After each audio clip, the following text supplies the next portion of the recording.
Okay then, this can only go well.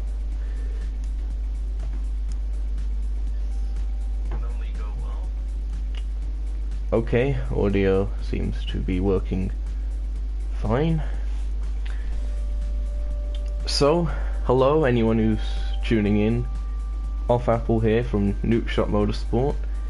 1.29 is upon us.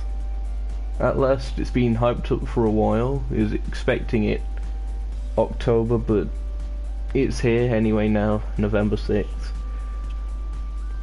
Featuring, I believe it's 9 new cars, including the 3 on screen. As you can see, the 2008 Super GT 500 Trio, among others. We've also got this new Scapes location. The Polyphony team seem to have gone to California to take some photos of the beautiful autumn leaves, so that's also been added. And of course we can't forget Circuit de Barcelona Catalunya, which I believe is the first time it's been in a Gran Turismo game, at least. I've heard rumours about some Spanish track from the past of the franchise being in a tourist trophy game. However, that's probably unrelated. So, what I decided to do today is essentially just go through some of the events and see how we do in campaign mode. Before that, I'll just quickly showcase the new cars that we have in here.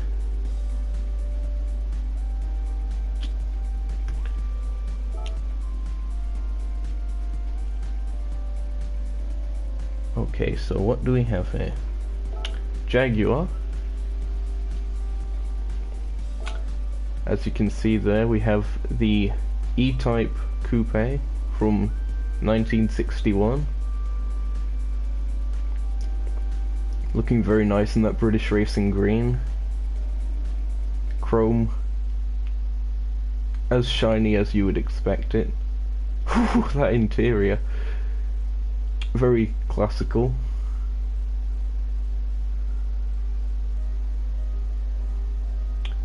So yeah, 170,000 credits.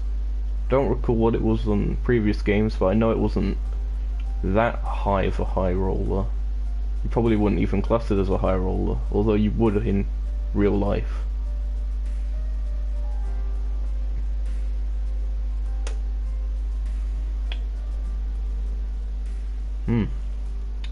Very nice indeed.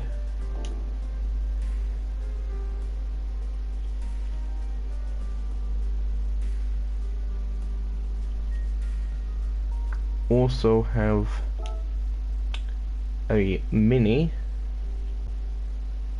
As you can see there, we have the Mini Cooper S from 2005 for a very modest price of 28,500 credits. Very common that you see these in the UK, as you might imagine. So a nice addition to the franchise. Or the game rather, I believe it's been in the previous games, but it might have been in premium form, I don't quite recall.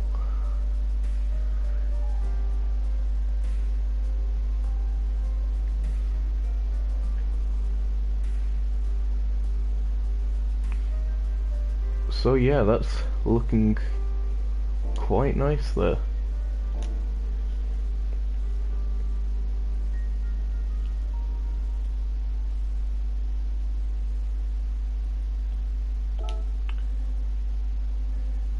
Next we have the Ferrari GTO, which is here, an N400 category car. As it has been in Gran Turismo 6, it is very, very pricey. definitely a high roller. Not the highest of high rollers, of course. There are cars such as the classic Le Mans cars that cost 20 million credits and such, but it's a very pricey car.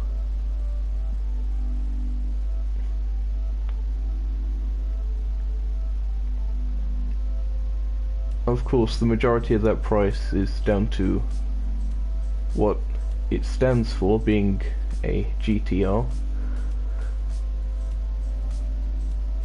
Because if you look at the specs, N400, perhaps not the most practical to buy this if you're on a tight budget of sorts, but of course well worth it for any Ferrari fan or just fan of the GTO in general.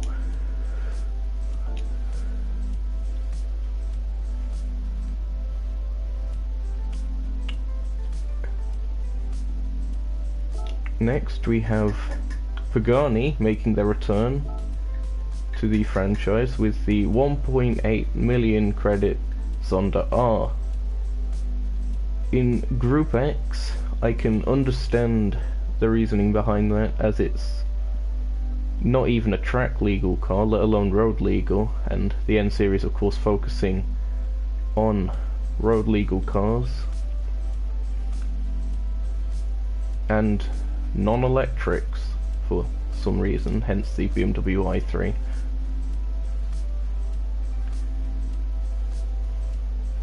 You can see the detail of the carbon fibre there.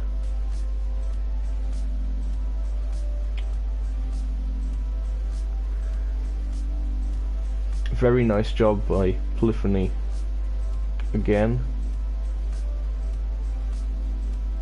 Absolutely stunning.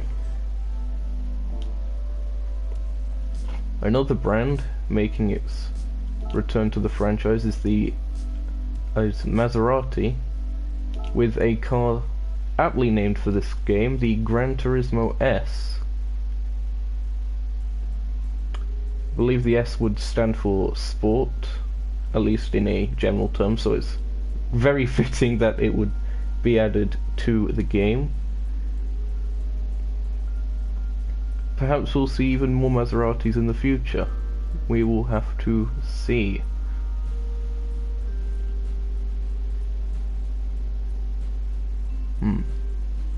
Quite happy with this one for now, at least.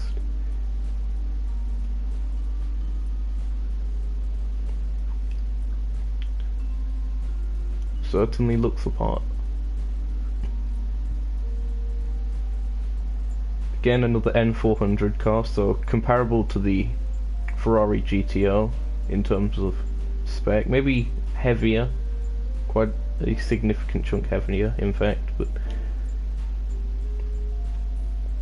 you can sort of see what I was meaning with that.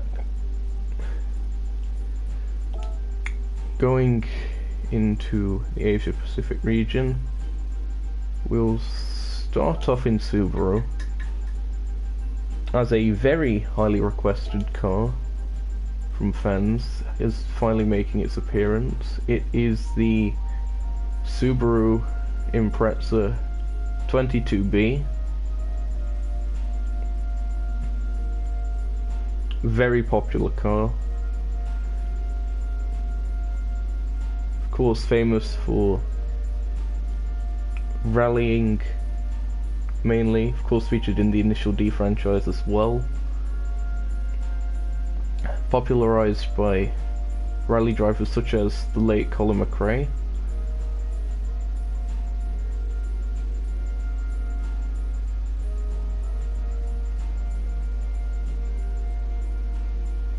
And of course I believe it might have been featured in the original Gran Turismo as well. Or at least one of the earlier versions, so no doubt that helped with spreading knowledge about this car, as Gran Turismo has for quite a lot of cars in the Japanese domestic market. Moving on, we are now going to Nissan.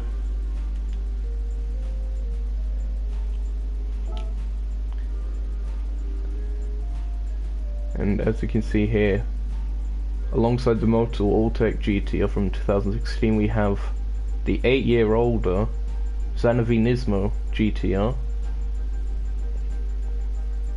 with, of course, the older spec aero and less power, a bit more weight. Of course, the balance of performance will make these cars hopefully as fast and competitive alongside the newer GT500s.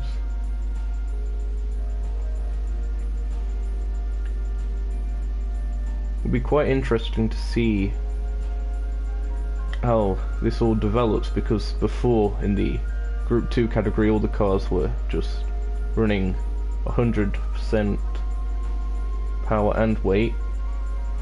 It'll be interesting to see now that there are a few more cars, that how things will shift with that in the future. Moving to Honda now, we have the Epson NSX from 2008. Personal favorite of mine in this update. Just really preferred this older version of the NSX in Super GT.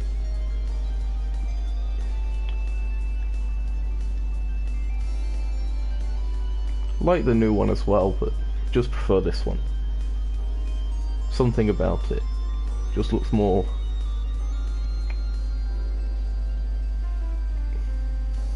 I don't know, it's just something about it. It looks more unique, I would argue. I just like the style of it a lot more, especially using chase cam with those rear lights as they are. So yeah, another very nice addition. And I believe finally going to Lexus. Car that had took, I believe it was Crazy John, to his Season 2 GT Drivers title. It's the Lexus SC430, this being the Petronas Tom's SC430 from 2008. Bit of an oddball looking car, especially from the front, but I personally am a fan of it. It's quite nice, distinguished, doesn't look like anything else that I can think of, at least. Not that big of a fan of the SC430 road car, but in Super GT form it looks the part.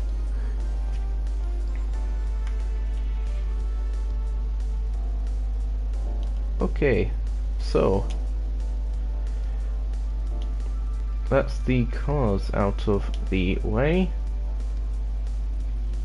Time to head to campaign mode. So first thing I'll probably do is the circuit experience, which was added for Fuji International Speedway. There it is, featuring the Toyota GR Supra racing concept, or the Supra RC as we've shortened it to in the NES.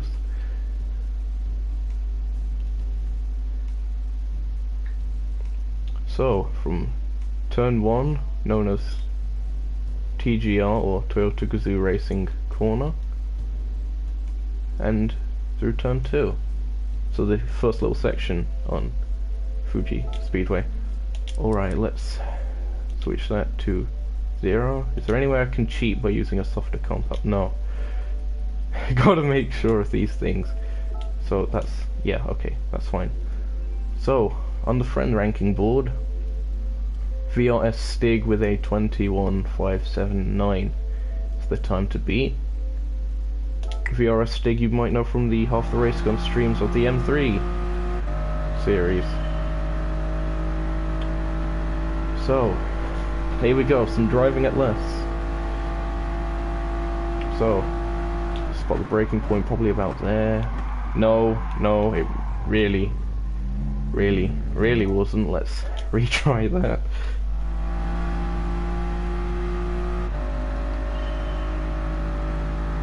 Might have been on racing softs, but oh, who am I kidding? That was definitely me just outbraking myself. Yeah, about there. That should be safer. Yep. Turn in, apex. Oh, okay. I could have gone the power a lot sooner and ran a decent chunk wider. That's a 21,561. I'll take that. 37 grand. I'll also take that. We'll go to the funding of the Zonda later on. Oh, I've topped everyone in the group. It's quite nice. Admittedly, second attempt, but let's ignore that. So, from turn 3, Coca-Cola corner, that left hand, very sharp kink. It's a very sharp kink, but not quite a right angle. And then through to turn 8. It also seems to include the Dunlop sort of chicane area at the bottom of the circuit.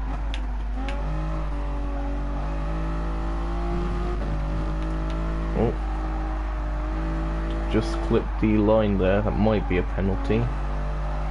Wouldn't surprise me if it is. That's this is okay. Cut. We're not having that on stream. Okay, take 2, action. Okay, missed the apex there. Well done, me. Well, at least I avoided any white lines there. Okay, lift off, accelerate now. Okay, missed that, but oh wow, okay, I'm not used to driving on stock setups. Probably get more used to that if I did more sport mode, but anyway, so that's the 33,230. Where does that put me among my acquaintances? Because I have no friends.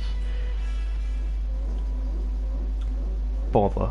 3rd. Hey, that's still a podium. I'll take that. I'm ahead of CJ, so that's alright. Oh, CJ's top of this little one, so a 49,362 from turn 10 Dunlop corner to turn 16 Panasonic corner. The last one onto the straight. Got a decent chunk of the straight as well, so the exit through there is going to be crucial. Let's see how we go. Brake about here. Did I just get a braking point right? Surely not. I'm sliding everywhere. But that's okay. Is this section called Lexus Corner? Like this one? I think so.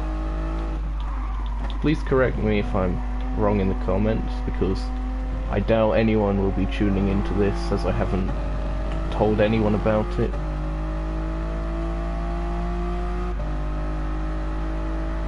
Okay, 49,831, that's not going to be enough to displace CJ. But fear not, because we have the 1 lap challenge coming up. Oh, I got 3rd still, so that's fair enough. Foreign cars and with a 140.696. Alright then, let's see what I can do here. This might take several attempts.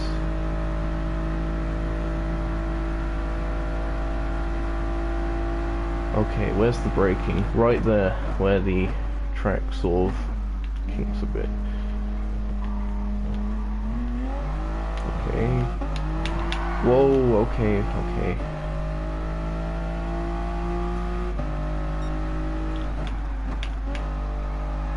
Okay, there.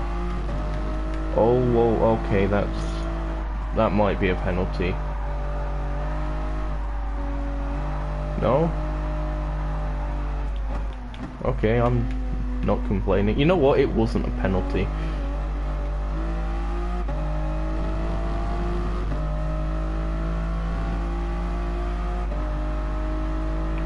Some electricity pylons over there.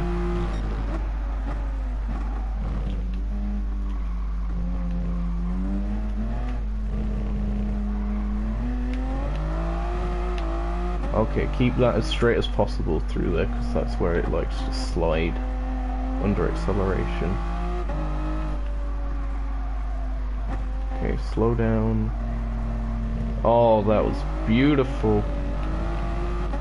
Being very twitchy in the accelerator though, just to try and not spin the car out. Okay, there. Okay, go. Should I go into the pit lane? I think not. What will the time be? It is a 1:40.838. Oh, an 839. I can read. All right then.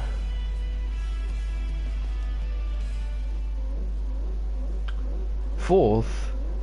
Well, in fairness, it's relatively close. I'm like 10th and a half off of Furren Cousin's time, but with all of the challenges completed at gold, you know what this means. Welcome back to Car Roulette. The question is, what did I get? Drum roll please.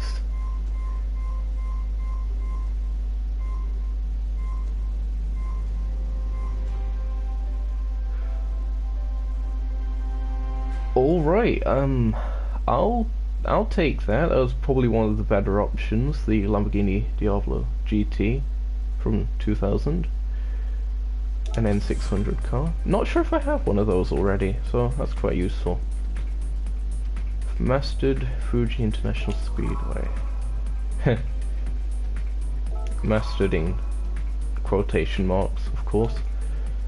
Getting those stickers, which I'm fairly certain they only used for the real circuit tours background banner, and that's about it. One thing I just want to check really quick. Decals. Course logos. Still no new course logos. Like seriously, Monza, I believe it was the first new track location to be added to the game. And I was really surprised that they never added like the track logo in this section for it. I know people can upload them and such, but it can be a bit of a pain to find them. Plus I'm not sure if a proper Circuit de la Surf one exists.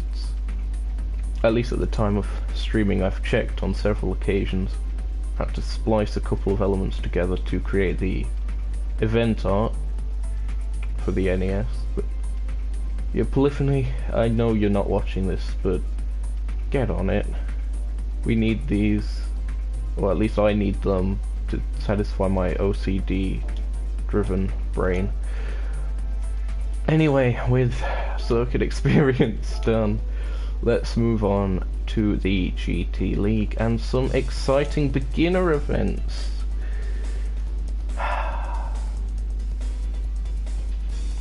So we have the Group 4 Cup and the Mini Challenge. Let's start with the Group 4 Cup. So we've got two extra races here. One on Fuji Speedway and one on the new track. So stay tuned for that.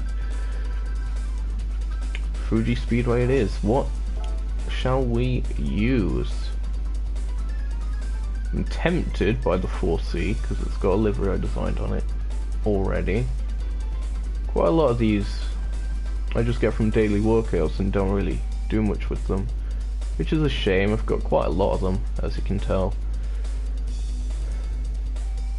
What does it say? 50? Oh, that's a nice round number.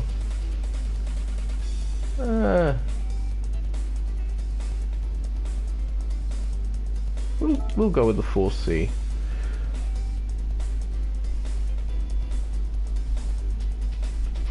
Hold the phone, like, I mean, quite literally, because I'm watching the stream on my phone, and it would appear that I have another viewer that isn't me watching back the stream. So hello there.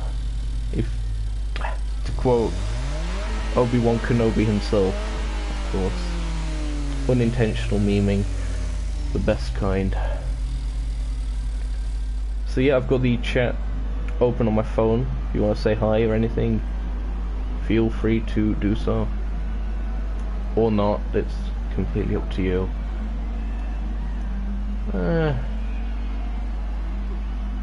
Should I make it? Nah, I'm making it a bit more difficult for myself. Racing hards all round. I think that's what the AI use anyway, so it'd be a bit cheap if I didn't. What's this? 102, 109. That must be stock BOP or the last time I checked this car out. Okay, max aero, completely necessary. This might be an interesting thing. The gearbox might lengthen this a smidge. Would that be enough? I'll go back another 100 and see if that'll work. Ignore the fact that I'm using an auto gearbox. Anyway, here we are in the Sauber by Nukeshot Motorsport's Alfa Romeo 4C Group 4. It was designed for a series ran by a good friend of mine, but unfortunately that fell through, like a lot of series do these days. I've tried helping out on quite a few different series, and it's just a shame that no one seems to be able to attract too much interest. I definitely recommend the league racing scene if you're looking for something like a different form of competitive, I'd probably describe it as, and you definitely get much more of a sense of a community than you do with sport mode, where you just join in with randoms. And generally the racing is a fair bit more respectful in league racing, at least in the league that I'm running. I've ran in others, such as the TOCA series by FRL, Furry Racing Leagues, or at least I think that's what it's called. There was a bit of argy-bargy there, but it's touring car racing, so it's sort of to be expected to an extent. Why am I trying to go up the inside of a Veyron there? I should know that it's not going to move its brake.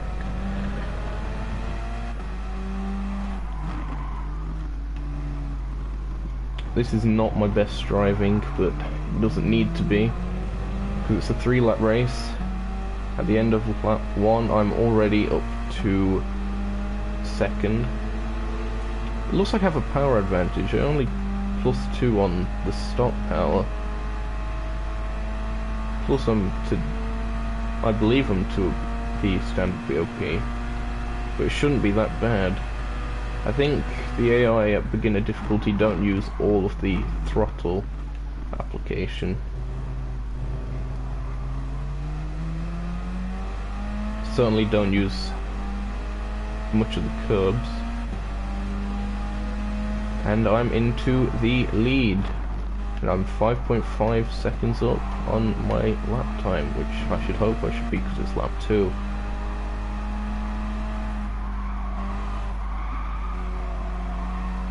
Oh wait, no, it was a rolling start, so that's actually not that bad.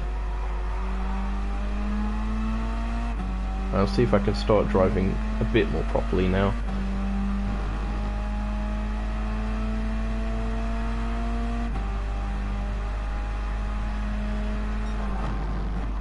Now I'm 8 seconds up, so things looking good so far. to like understeered to know any of there, but I digress. We are still going. Missed that apex, but only just.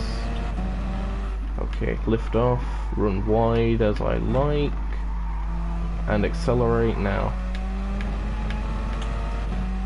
2 wheels on the curb, that counts as legal. At least by my driving standards.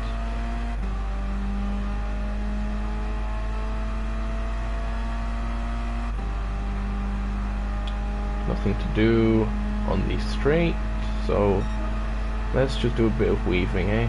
Oh, 149.6, so I'm below the 150 mark.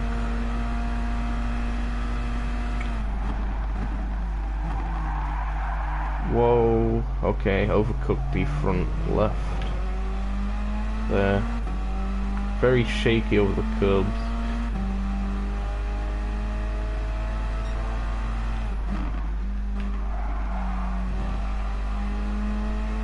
Also not getting on the throttle as I normally would like to.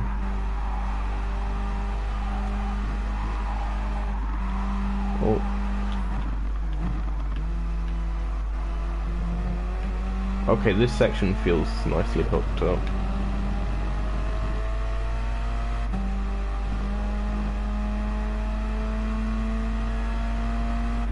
Coming up to the Dunlop chicane, or Dunlop S, or whatever it just seems like a very large chicane to me. No one saw that. Future me edit that out. But Apple, you don't have editing software. Shut up, future me.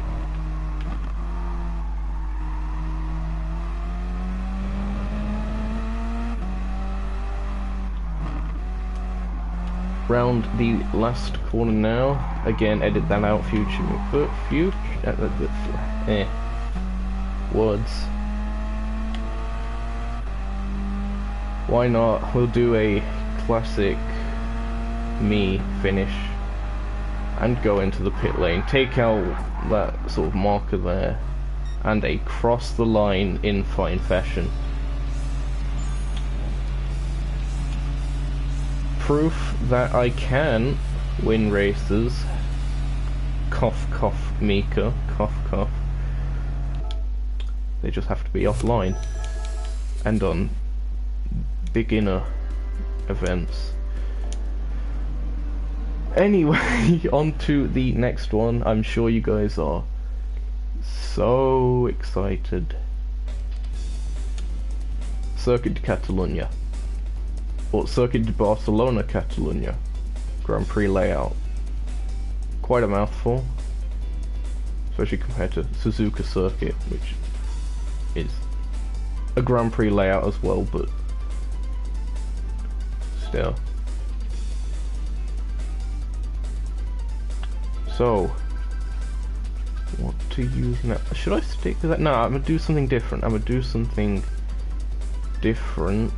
So I'm gonna use this, the Audi TTS Cup in Nukeshot Motorsport colours, like official Nukeshot Motorsport colours, as opposed to the Sauber-esque design of the previous car. This I made quite a while ago. Features DTM inspiration for the I Heart Deutsch post, or however you pronounce it. Deutsch Post? Deutsch Post, I believe it is. Something along those lines. I apologize in advance for any German viewers for my pronunciation of thy postal service, assuming that's what it is. I mean, if it's not, then, like, for all I know, Deutsche Post might be an internet cafe. Oh, fancy plane. Ooh, look at that. That's quite nice.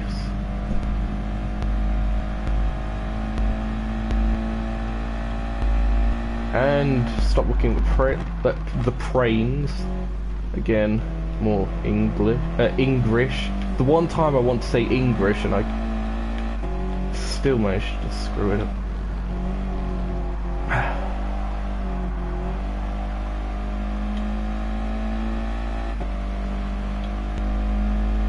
So as you can see, Circuit de Barcelona, Catalunya, sorry, I just outbroke myself there, panic. Yeah, a nice addition to the franchise. Still learning it, as is clearly evident by me sucking. It's a very tight and twisty track, especially in the last sector. I was quite surprised when I saw it the first time that it was actually on the F1 calendar with how twisty the sort of ladder section is. But then again, on the F1 calendar there's Monaco, so my argument is invalid. Oh. Around the outside of the knockoff Orica Viper.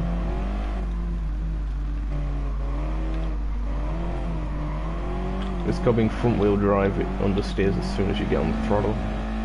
But at least it doesn't want to spin you off into oblivion. Hold the phone. This is a different livery to the standard one here from this Subaru. I quite like that. That's simplistic and nice. And of course the Veyron's in first. But no longer I am leading 147 and braking very... Okay. Try not to look at my brake applications there, they were pathetic. Realised I broke too early and just kept lifting and reapplied. Yeah.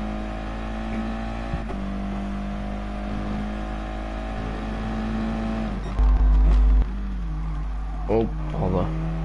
I mean, I was aiming for a late apex anyway. Me hitting that curbstone there definitely wasn't down to me directly steering into it. And again, oh, I've done a GTP add-on. Fantastic, I've done an add-on.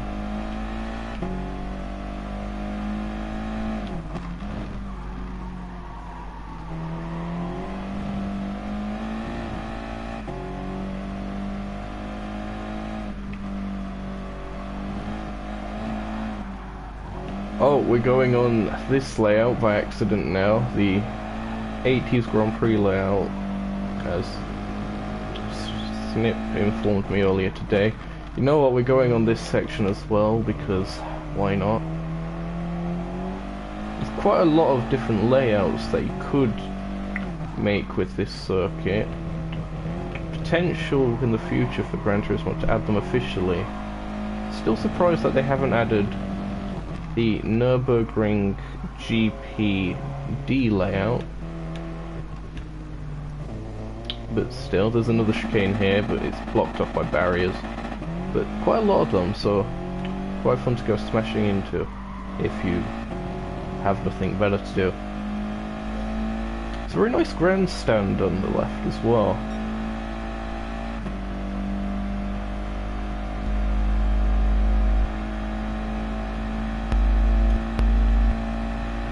Coming to turn one, let's brake a fair bit later, there we go.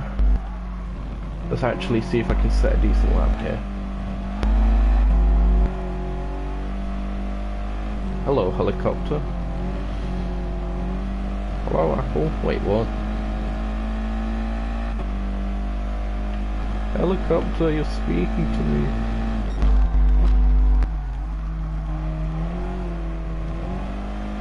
See, this is what happens when you have no one to hang out with. You just become a completely insane loser, I guess? Yeah, that's probably the accurate term to describe me, but that's fine.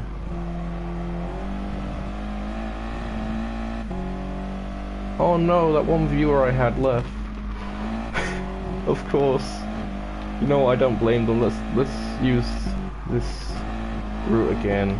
I quite like this. No one saw that. Yeah, I quite like these alternate routes. They're quite nice. I prefer them because they're more flowing, if I'm completely honest. Make it a bit higher speed, as opposed to the go-kart track, that is the last sector.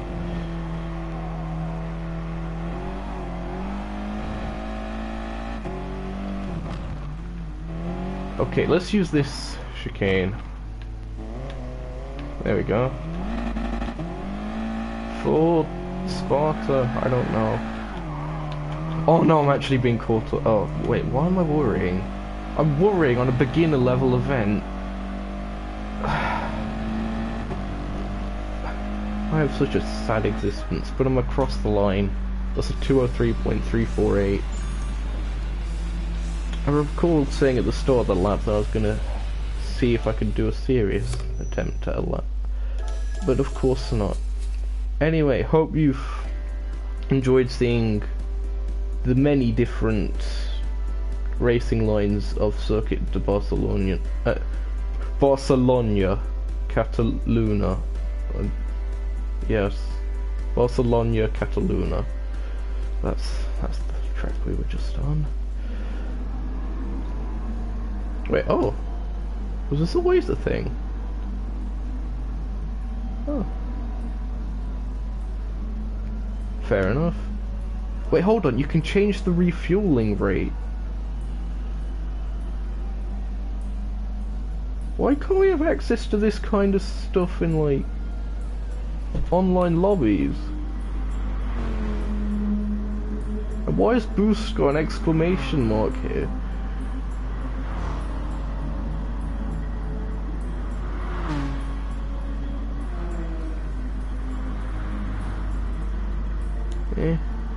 Predicted pit laps, that would be nice to have that information. Or actually, it probably does in the endurance events, of which there is one of. I'm not 100% sure if I'll be able to cover it today. Maybe if I get a move on. Anyway, on to the mini challenge. I believe I bought one of these and I got the other from a daily workout.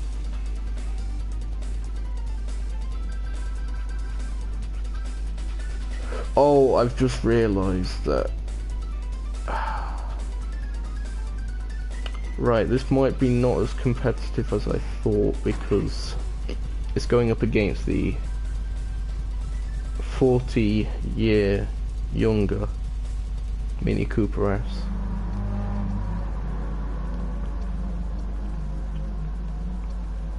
Well, comfort soft. Wait, hold on. This is a comfort soft race. I suppose it is. Okay, maximum, minimum. Probably increase that a bit.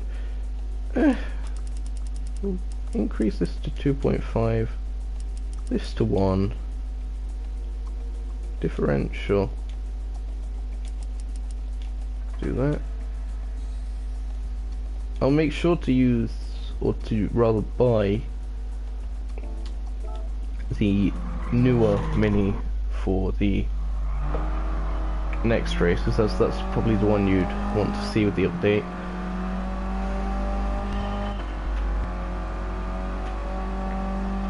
See, judging by the event, I just assumed that it was for the classic ones only, but they wouldn't add this without. Oh bother, I'm topping out.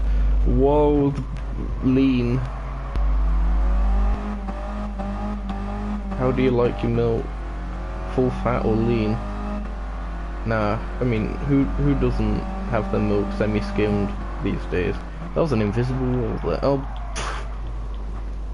things have gone spectacularly, as I completely forget that the short layout goes this way, or that we were even on the short layout. So I'm back in 12th.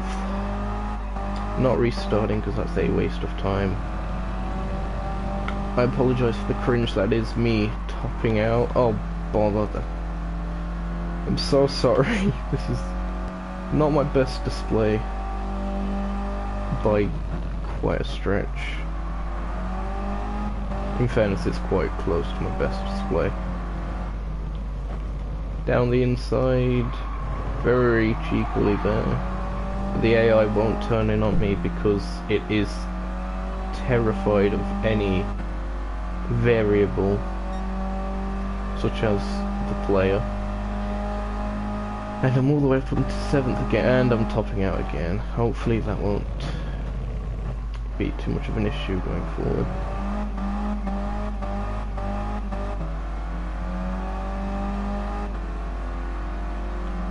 I mean, I am using an auto gearbox, so when it does that rev bouncing there, I cannot shift up.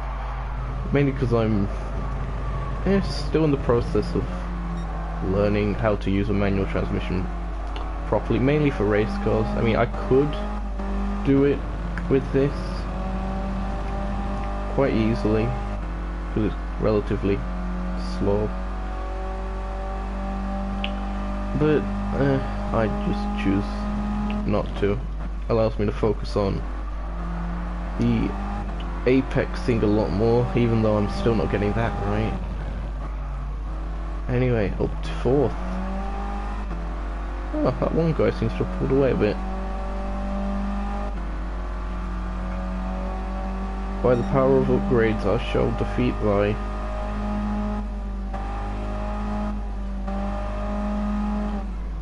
I forget, did the newer version of that Mini ever come with a Union Jack roof?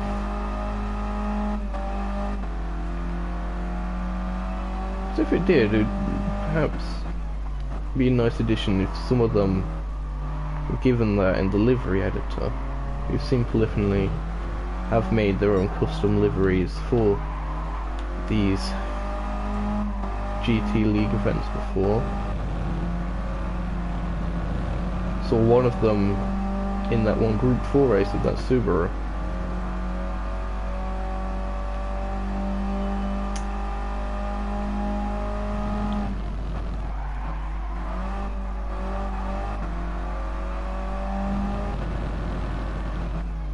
For as awful as I'm driving it, it's a very fun car to drive. It's the original Mini Cooper.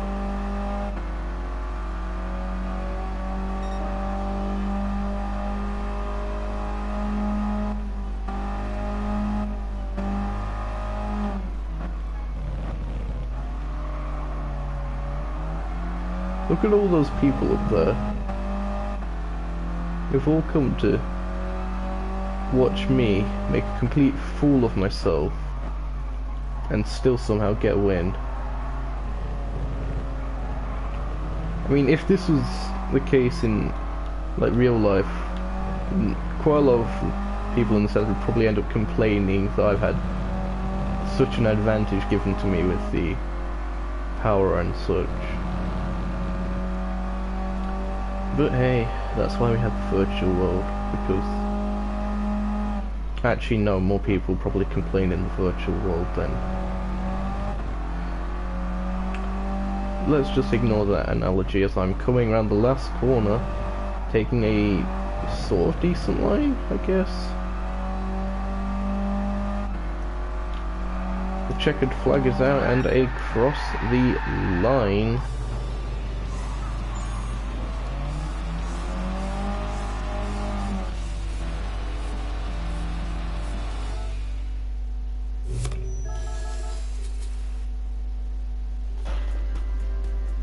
Okay.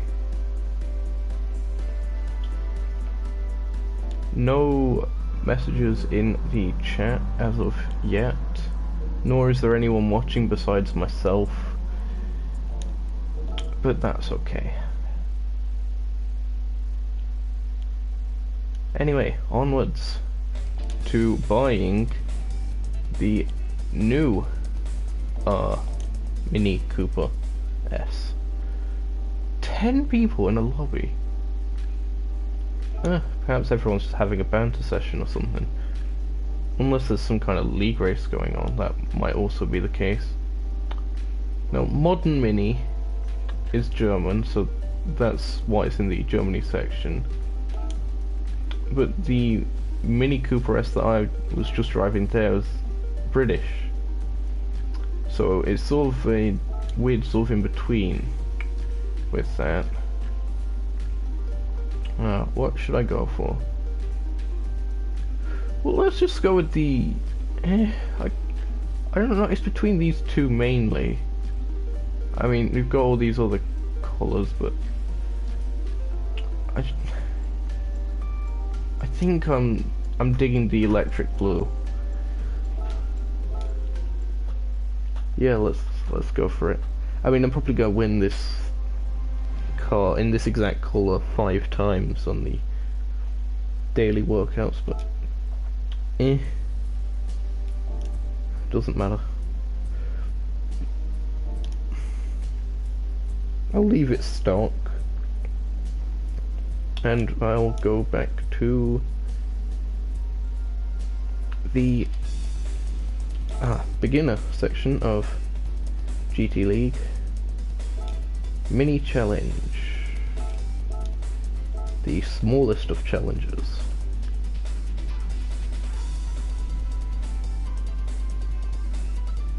Why can this game never get my racing number right? Doesn't it know that I'm always number 9 or number 29 or what other numbers have I used? 58 was it in NES season 1? I think so. It was 58. That was because I was in a McLaren though. So traction control off, comfort softs, increase that by 1, decrease these, increase this, put that on and change this to 35. Hold on, I've got more acceleration when it's like this then. Another drawback. I'll take it. Everything's okay.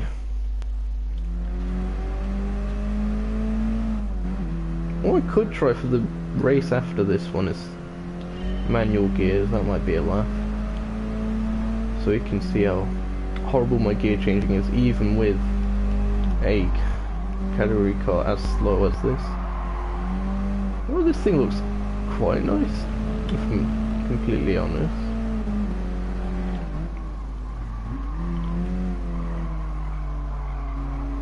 Handles quite well as well.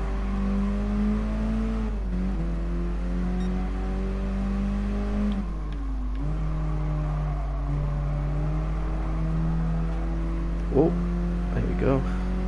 Saw that one coming a bit.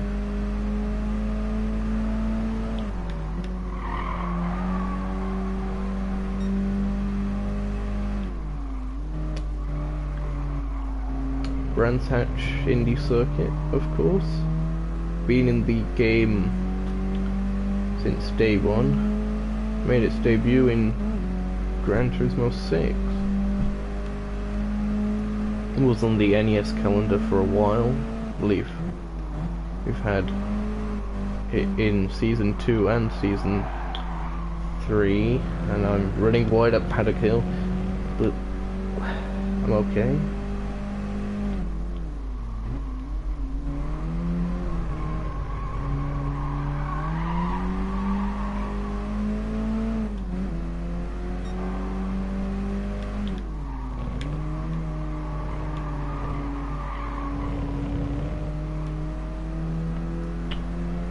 Up to the side.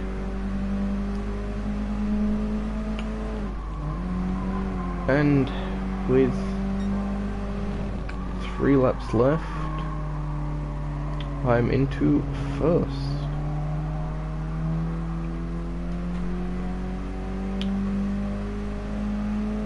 Don't really race the Indy circuit that much, if I'm honest, which is a shame because of the shorter variants it's probably one of my personal favourites. Oh. Yeah, my braking probably only made the understeering worse, but still trying to carry some speed. If anyone has any tips, tricks, anything leave it in the comments. Go ahead, I read every comment I get. I'm too small of a channel to not. And if anything, I prefer comments over likes or anything, because it's more of a sort of personal engagement rather than a figure that just keeps increasing. Or in my case, a figure that never goes up, but yeah, just send me any sort of feedback through comments. I'll be sure to read them, reply if I see fit.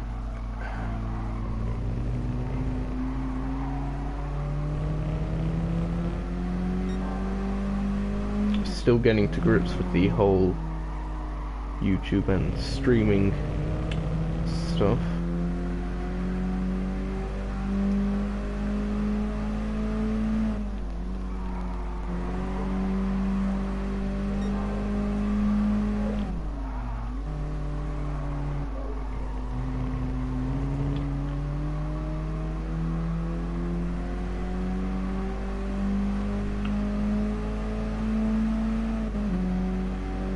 Okay then, on to the last lap. Let's see if I can get under a minute.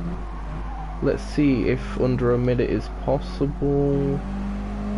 I haven't understeered to oblivion there, so that is a good start. Let's brake about there. That was too early. Or not. That might have been just about right. I'm not sure. Oh, I could have gone the power a bit earlier, but I'm down on my time. Bother. And I've missed that apex. Things aren't looking that good. But at least I'm around 20 seconds ahead of the guy in second. Thank you, beginner difficulty. Oh, I'm up on my time. Come on, I can still improve. Come on. Now keep as tight a line as possible. 59. Yes, there we go. A 59.772. Personal achievement met.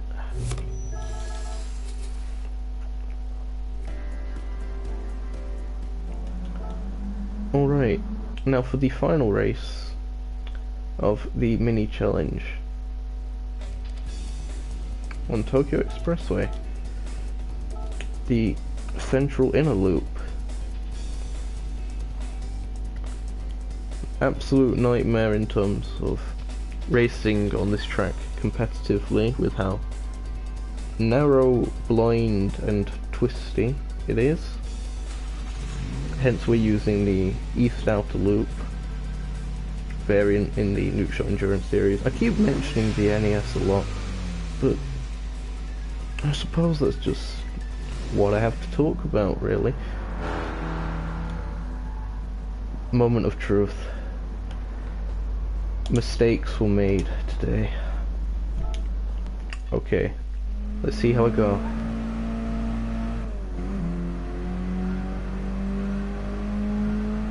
Okay, upshift. Of all tracks to do this at as well. That was an early shift. Oh no, oh no, oh no. Oh, what am I doing there? Ease past them. Flash the lights a bit. Oh, bother. So easily distracted. It's a good thing it doesn't matter because it's a beginner event, but whatever. That water down there, it's very smooth.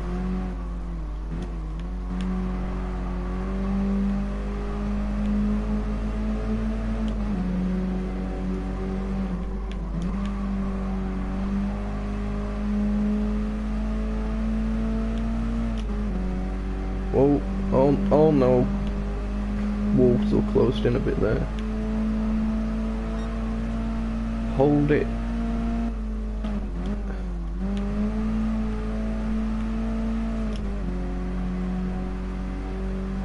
Probably didn't need to change down to the over 8, but I did anyway.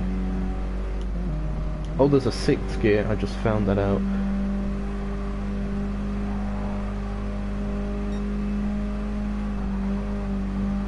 Whoa, whoa, whoa, whoa, okay, okay, okay. Oh, oh.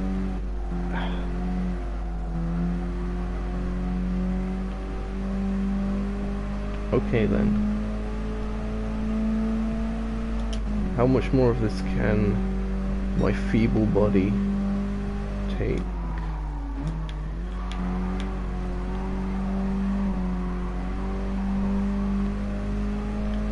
Well, now I'm out ahead. The overtaking aspect is one less thing to think about. Now it's literally just gears and apexes. The latter I am not very good at. The former I am also not very good at, as is clearly evident. Oh bother. Bouncing. Actually, it's probably a good thing I did that intentionally, actually, because if I did shift up there, then the car would have understeered into the wall.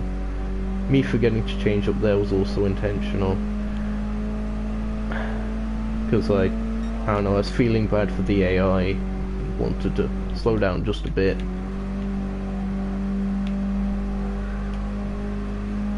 Yeah, I can go through there and forth.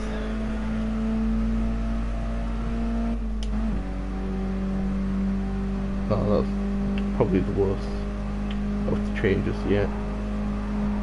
So change when that gets to 104. Oh bother. Oh bother. Oh bother. Bother, bother, bother. Okay. That didn't happen. Nope, braking here. Okay, my goal now is to get a clean lap. No wall hits or anything. Just a clean lap.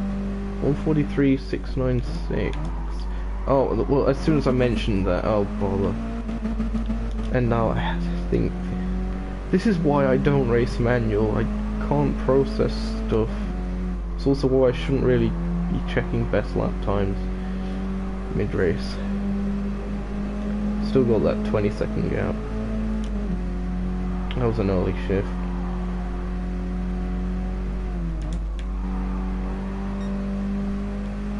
Yeah, that water looks really, really still. As do all the trees, which does look odd, but is understandable. I mean, it'd be cool if a racing game was so advanced that the trees moved about in the wind. It actually simulated on-track wind and stuff like that.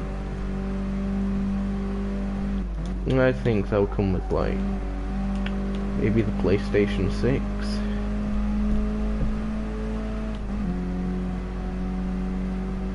We'll see. Gran Turismo 9. Or Gran Turismo Sport 3, whichever comes first.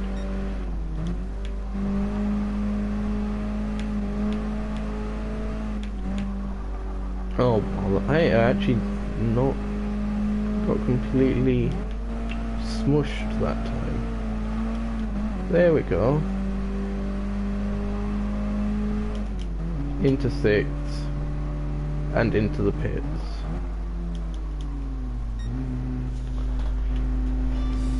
Interesting pit lane down here. Anyway, that is race 3 of the mini challenge completed. And I believe that is the beginner section completed.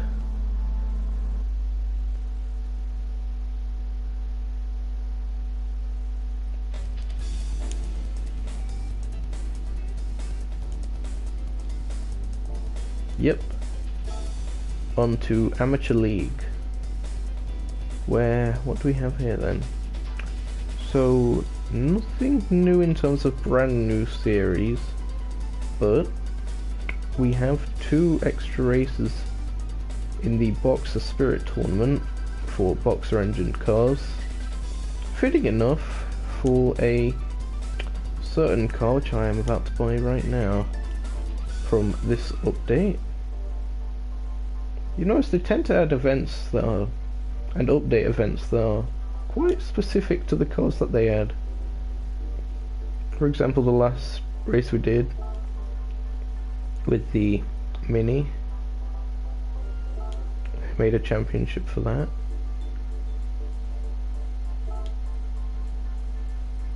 And now, with the Boxer engine event, Boxer Spirit, we can use this.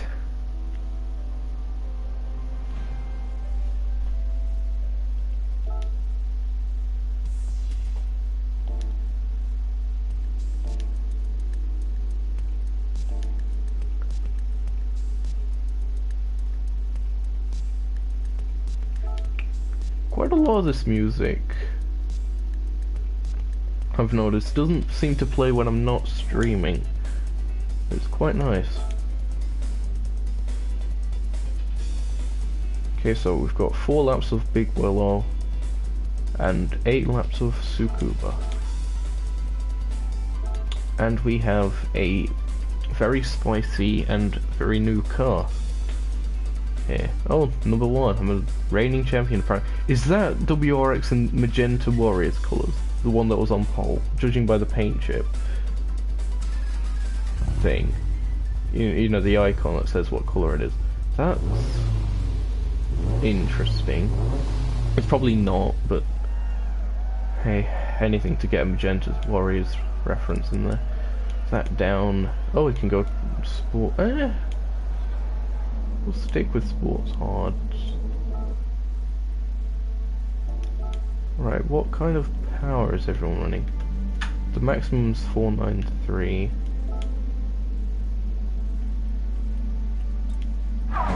Ooh, some of these look a bit spicy. 491. So I should probably upgrade if I want any sort of chance.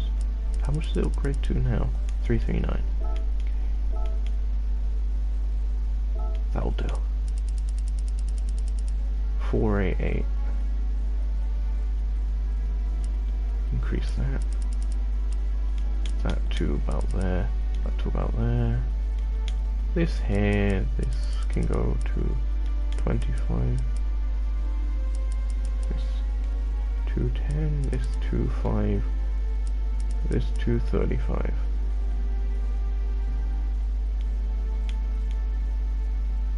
Yeah, okay. It gives me more top speed. Here we are, the Subaru Impreza 22B STI.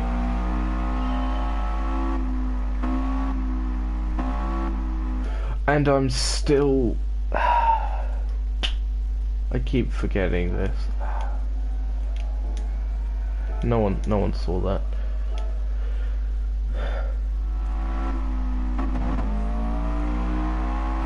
Look at the interior. Sorry that I've not been showing any of the interiors, but this one, the helmet even has a shadow there. It's quite nice. Nice enough. Brake. This car seems so large for some reason in chase cam.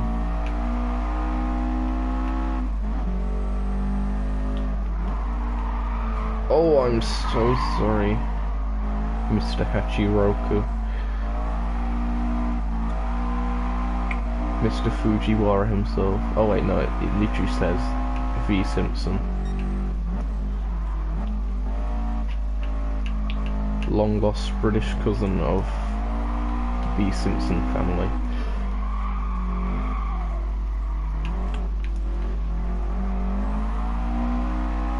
I was about to hum the theme tune, but I don't know what I can and can't do. No, probably get me a strike or whatever. Anyway, Willow Springs, probably a good place to have 4-wheel drive in case you do end up going off. not any runoff on this track. The runoff is all desert.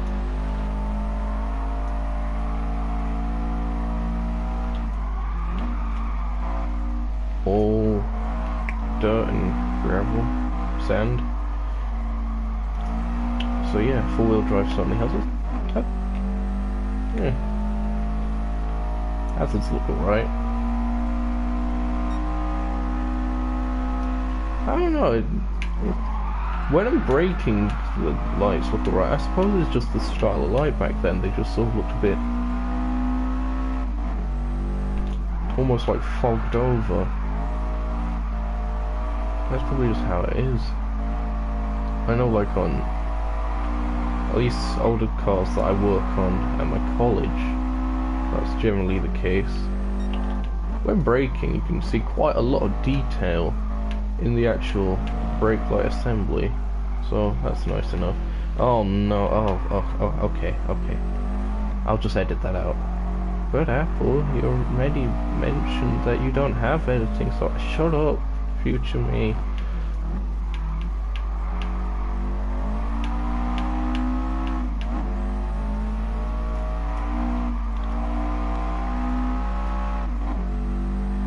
Ooh. Backfire on the upshift. Normally you just get backfires on downshifts. Or at least in the race cars that I generally use. That is spicy stuff. Ah, here's an example of a polyphony livery. This must be the car with the Magenta Warriors paint chip. It's green at the back. Oh, let's just hang around this guy. You get the lights on this side, so it's green at the back. No, I want to see. It looks purple around the side with an Atkinson Motor Technology logo on the side of it. Yeah. Wait, is that a colour shift? That might be a colour shift, you know.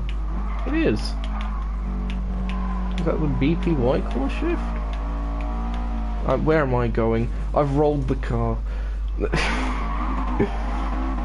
Nice to know that this car has roll physics. I believe all cars do these days, but good old Gran Turismo 3 on Trial Mountain Circuit, the last little chicane, always going on that sort of weird small hill on the inside of the last part. Carry a smidge more speed as you go across to the line, but your car would attempt to roll but then reach an invisible limit, so it'd look quite weird, but interesting enough. Anyway, we're coming up to the last lap here, and I'm going to stop focusing on that car's livery and instead focus on the hot air balloons of Nevada, which are all around this track. It definitely gives the track a lot more life. GT6, I'd say the main issue with this track was hold on, this guy's actually giving me a bit of a challenge. Never mind. Curse the commentator.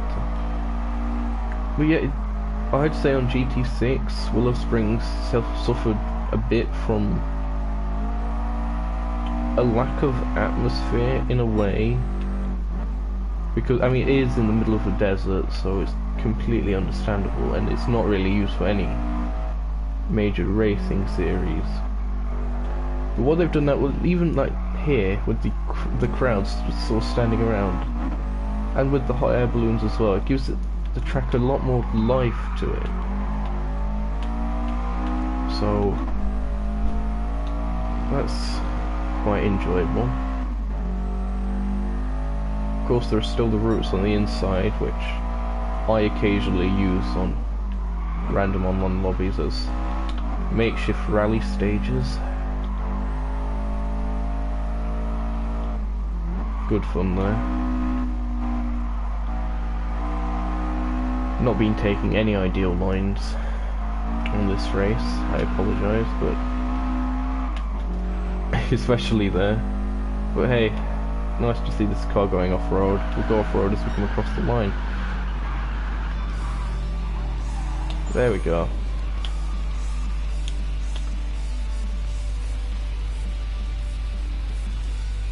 Surprisingly enough, none of the AI use this. Fair enough. On to the next event at Tsukuba Circuit. So we'll stick with this as it's an update car.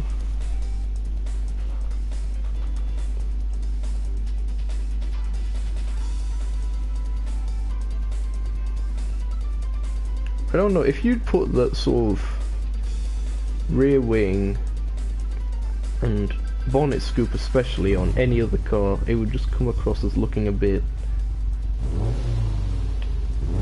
chavvy in a way. But it works on this. Probably because, I don't know.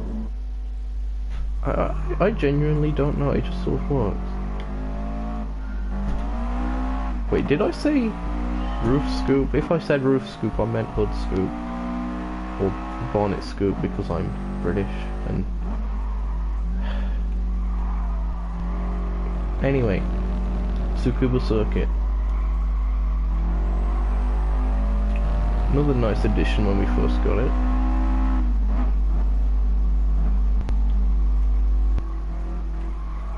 We've got a... I think that's a Gazoo Racing Package version. It's definitely a package. Oh, it's the GRMN, or the GERM, or whatever. German, yes, version back there.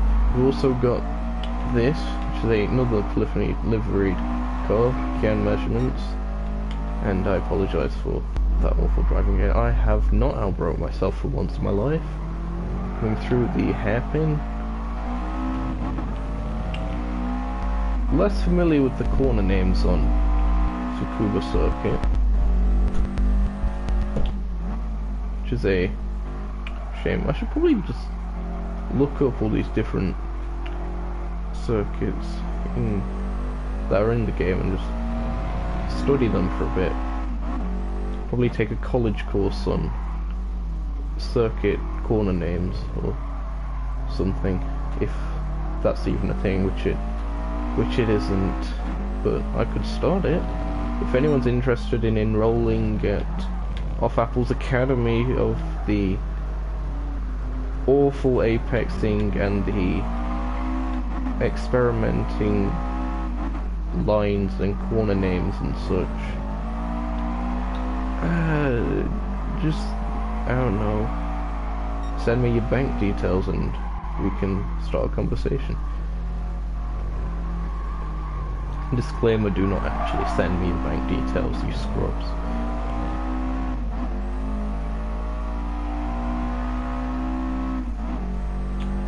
On the inside again. Whoa! That guy, you can actually hear his tyres squealing there. From the pain of 1,000 suns. Oh, look at that. It certainly helps that I have that power advantage. That's only in case a 911 GT3 RS shows up. Just playing it safe. There's a lot of cars with boxer engines in this game now that we actually have Porsche and such. Quite a few of them. Before, this tournament was literally the 991 911, the Subaru you see in front of me, the WRX, and I suppose the Beetle would count? Huh.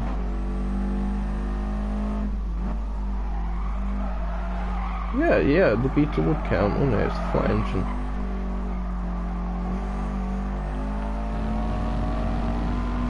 But yeah, it was literally just those and the couple different variations of the Toyota Hachiroku, or 86, or 86, or that one sports car that Toyota makes, which isn't the Supra, or the MR2, or what other sports cars did Toyota make? The Celica. How did I forget the Celica? Give us the Celica, Polyphony. Give us the GT4, it would be a great rival to this. Not that I'm... oh great, I'm now going to come off as one of those people that just aren't happy with updates until they have literally every car that has ever existed on planet Earth, and then some, in the game. And then still probably not be satisfied because we haven't got concept cars that haven't come out yet in the game yet. I can assure you I'm not like that. I'm just saying. It wouldn't surprise me if they had a Celica GT4, the ST205 specifically.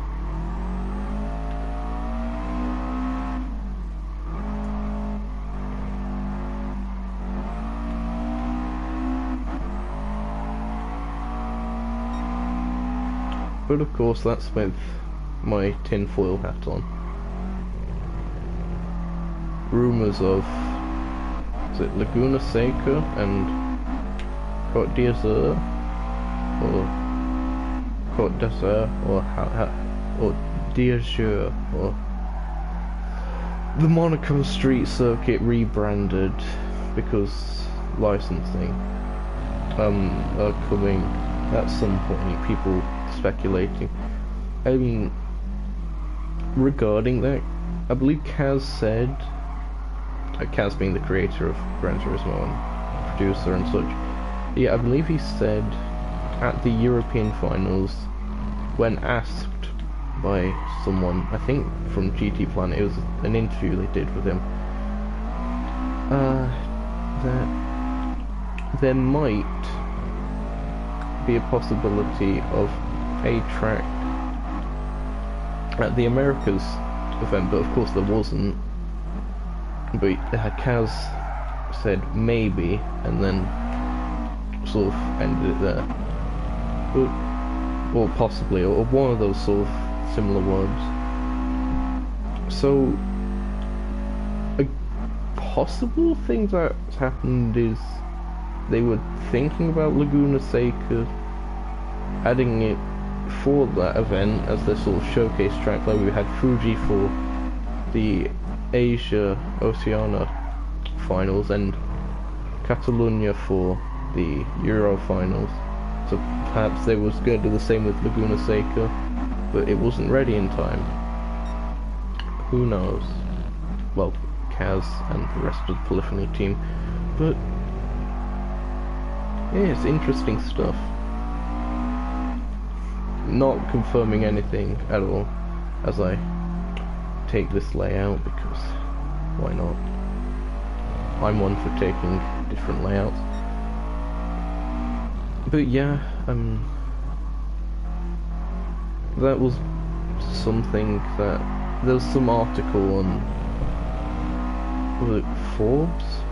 I think it was called Forbes. It's some kind of website where there was this article about Laguna Seca and Monaco coming to the game. I mean, Monaco would make sense because the World Final is going to be there. I really wouldn't be surprised if that is a thing for like the December update containing Monaco, Côte d'Azur.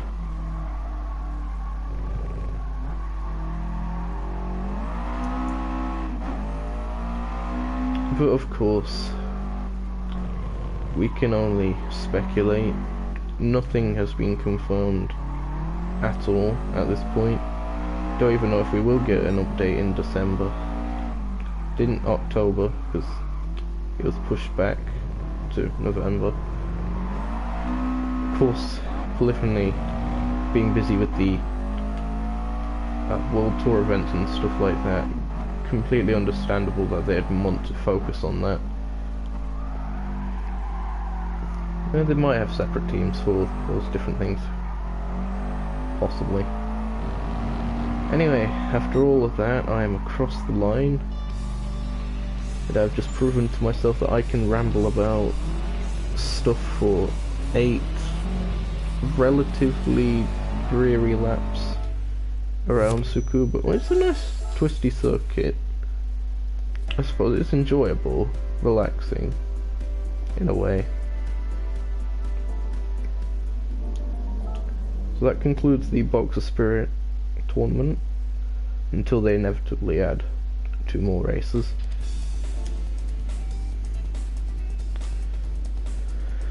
And that now leaves us with Professional League. So we have Red Bull X 2014 Nations Cup. However, we're not going to be doing that right now, because we have the All Japan GT Car Championship with 2 races. Fuji Speedway, I pretty much predicted that this was going to be one of them. Catalonia less so, but being the new track in the game makes sense. I plan on using the 3 new Super GT, well, the new but old, the 08 gen models. I'll start off with the NSX, I quite like that. I'm aware that there are only 2 races in this tournament that are new, but we'll work with it. I'll find some way of showcasing the one that I leave for last.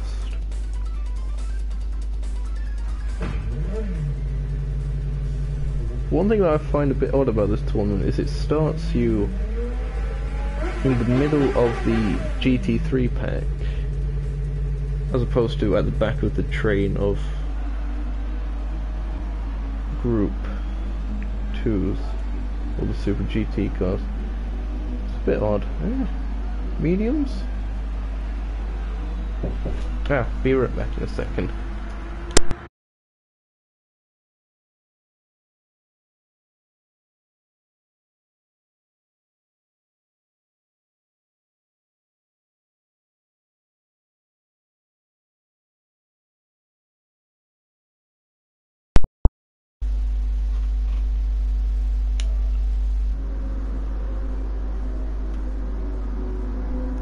And we are back.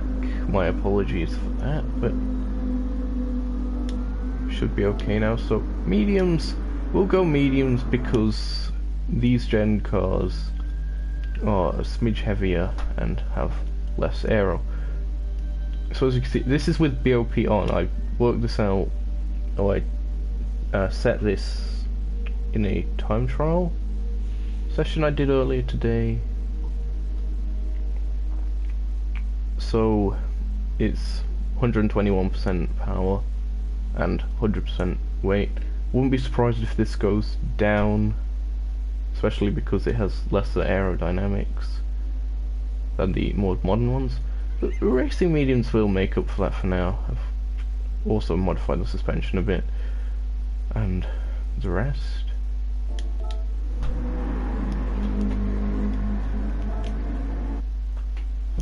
Been ages since I've done Super GT on Fuji. Brings back good memories of GT6 with, is it Alepitude? Used to do these. Oh, look at the speed.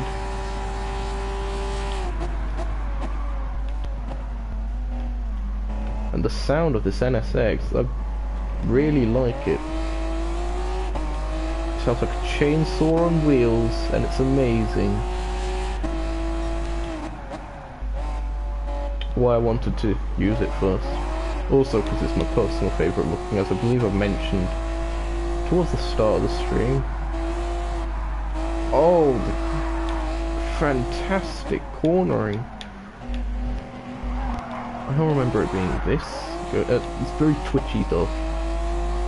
So just like on Gran Turismo 6 and 5 and such, and even older Gran Turismos from that, this car still remains very twitchy. Less so when off the power.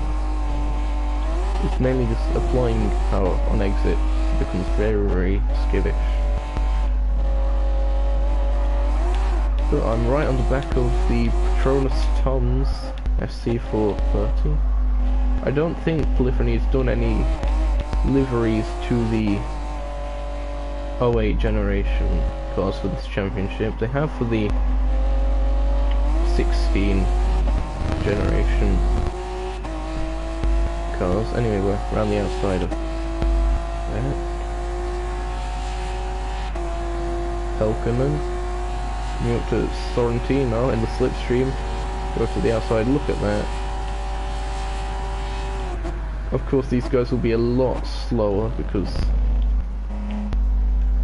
weight and such, but less power as well, because this has been BOP'd to match the kind of performance that the more modern cars have, hence I'm miles faster and straight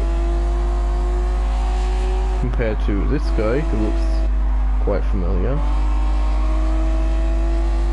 Send it. I've licked the stamp, and again, that corner seems to be a pain in the neck to apply power on in this car. Could really use with a setup that really stops that very sudden slip that you get with it. I've tried my best right now. Decreased front camber, increased rear camber, and all of that. It'll just take a bit of time and tuning.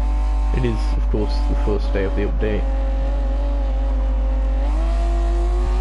Anyway, up into 9th.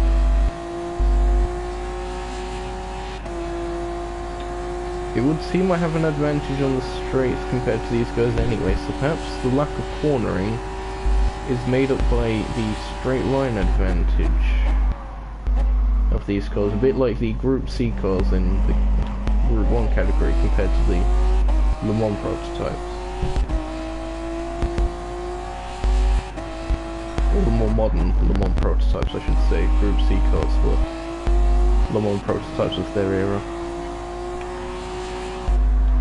Oh, seeing Potenza GTR there, and the Nicola Pizza NSX. Yes, I memorize all these different sponsors and such because I have no life. One thing that literally no one else will have noticed is that all of the custom livery that Polyphony made for these cars, they all seem to have a different tyre compound. I mean, no, not a tyre compound, tyre manufacturer. I mean, for example, that one's Pirelli. I can't remember, was the other one back there Yokohama on the Potenza car? Oh wait, no, it'd be Bridgestone, because Bridgestone Potenza, of course. I mean, that would make logical sense. Down it's Potenza Michelin, or Michelin Potenza, or whatever. Anyway, back on the straight. I've just realised that this is a 12-lap race. So, this is going to be fun. Testing my commentary skills to the limits. Should really make a livery for this car at some point. Well, I intend to for all of them, but this one especially I quite like. Might look good with a Nukeshot stripe down the middle. something. Hold on, that is a massive car park over there on the left. Did anyone see that? Now there's tents over there. People are camping trackside. More cars.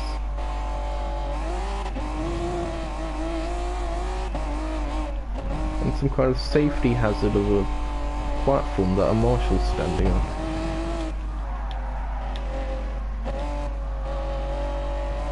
Oh, I'm really loving the chainsaw on wheels right now.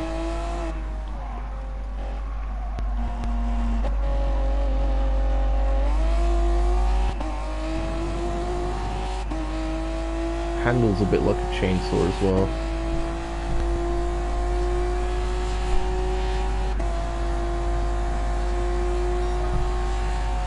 .135.7.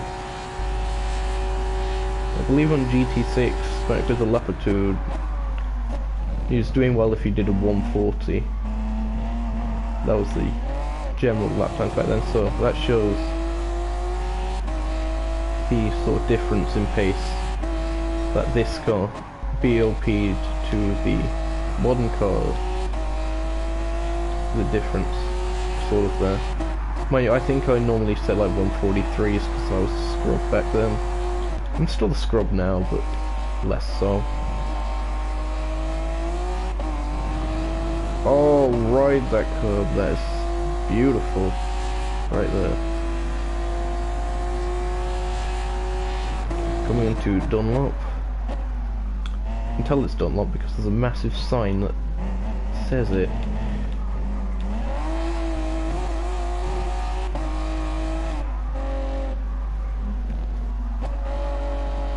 Just like I believe there's a sign at, was it turn 2?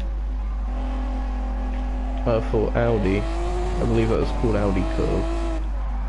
That's a little kink just after TGL corner. Anyway, onto the straight where I will mince the opposition. Hold the phone, I actually am getting some viewers. What is this? I'm up to 3. Feel free to say hi. I'll not be able to read anything until after the race, of course. Oh, it's a battle of the brakes. And I've just about took it. Oh no! That was an into the barrier moment right there, but I've saved it. I have a comment. I shall read that as soon as I get on the straight, actually. I have a follower. Probably the same guy. Was that Ozerty454? Well, numbers might be wrong, but that's what I think I saw. So I'll check that out as soon as I get on the straight. Yeah, thanks for tuning in. Anyway, as I explore the 1.29 update, this will probably be split into 2 parts because there's quite a lot and it's getting a bit late. I'll see if I can finish it off tomorrow. I'm feeling quite motivated as I normally do with these updates. Anyway, the Fujitsubo Lexus right there. Where's that? Is it? It's sponsored by that at the back. Oh, it's the Auto House Yule. Or U. Auto House Yule. Whatever. I can speak. Lexus. Oh, he's actually got the legs on me in the straight, but he's topping out. Or at least that's what it seems like. Blue flags. They're coming up to traffic. No! Bother. Fantastic. 5 laps to go. You know what, it's a good thing I'm on mediums and not hards. If I was on hards, I'd be completely done for.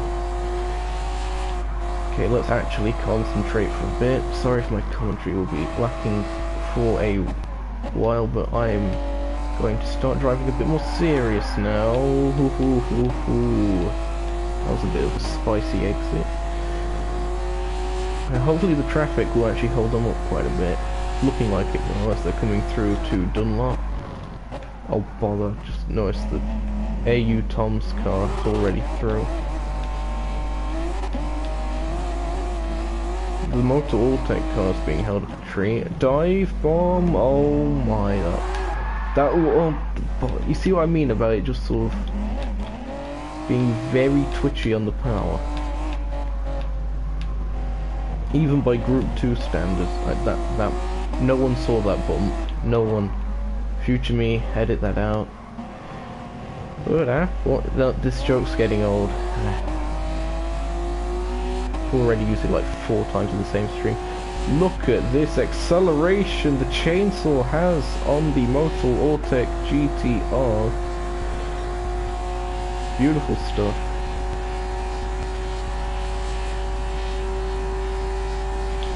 And braking. Alright. I've got 2 Lexi that need to be caught. Oh, they're all the way over there. Well, let's start off by lapping the GT3 Lexus here of Emil Frey Racing. Oh, slidey stuff. It wasn't even sliding, I was just understeering. Technically understeering sliding, just not the conventional kind of sliding. Onwards to Dunlop yet again, let's hope I don't screw up. That was decent. And I've caught right back up to the Auto House U car. Or is it Auto House? Or however you pronounce H-A-U-S. Again, assuming that it's the German spelling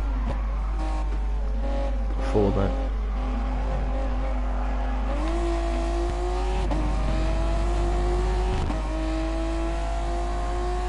Could do what they do in actual Super GT and weave about on the straight, warm the tyres. Should be okay. The aerodynamics will stop me from spinning out. Oh no! Why'd I even attempt anything of that sort? I should have saw that coming. Oh, fantastic. Well, it's a 3-lap battle to get to the lead again. Fantastic. So I didn't even... I'm sorry, I haven't read the comment yet. I'm just going to wait till the end of the race now. I said I'd on the next straight, but things haven't exactly worked out that well. Oh goody, they've come up to more traffic, and that means I'm going to catch up to the traffic going through Dunlop, which is the worst place to catch the traffic, and I'm spinning out again.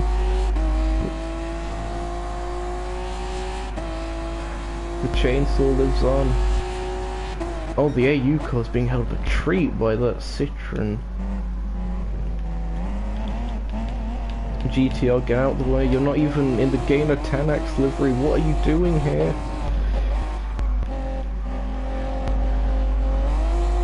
Goodbye, Porsche.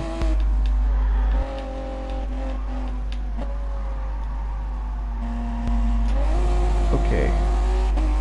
This is still on. I can still do this as long as I don't do any idiotic weaving on the straight.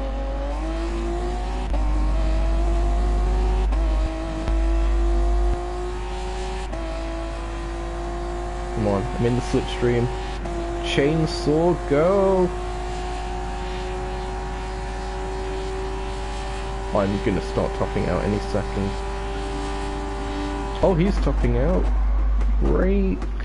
Oh, he's coming back. Oh, good thing they backed out of that. Otherwise that would have been me going straight to the left. Although how you can go both straight and left is a bit beyond me. I'm setting purple sectors here on lap 10. Oh, Gallagher. No relation to X-Maddie G. Maybe it's X-Maddie G's Irish cousin. A bit like how the Stig has all of his different cousins. This is ex-Maddie G's Irish cousin, Riley O'Gallagher.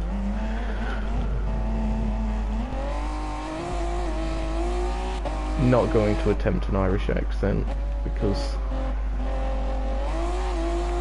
who knows what good that will bring. I'm into the lead. Chainsaw is winning. Not sure where the other chainsaw of that one other guy is, but still. Slipstream, thank you, Lamborghini, and Grasser Racing Team. I believe it was Grasser Racing Team. That livery's after. Who knows? Well, someone. Fairly certain.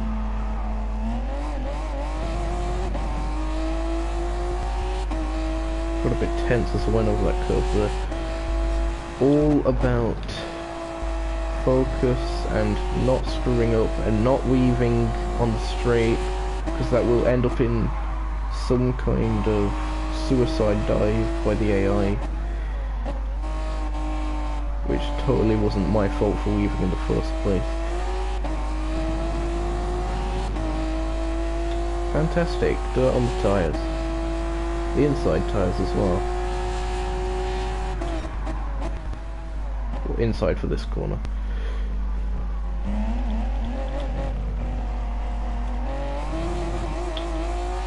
Mount Fuji's looking nice this time of year in game. Probably looks nice this time of year in real life as well. Autumn, of course. I believe I mentioned at the start of the stream how they've added some autumn leaves photoscapes taken in California to the escape section. So, interesting stuff. I finally read the comment, hello, is literally what it just said, so yes, hello. And I've just set a 133.909.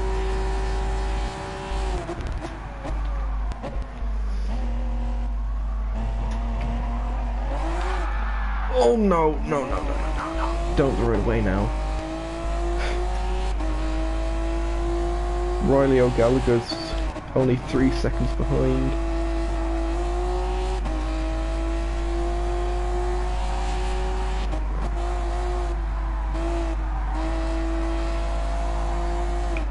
Jason Dawson even further behind in 3rd.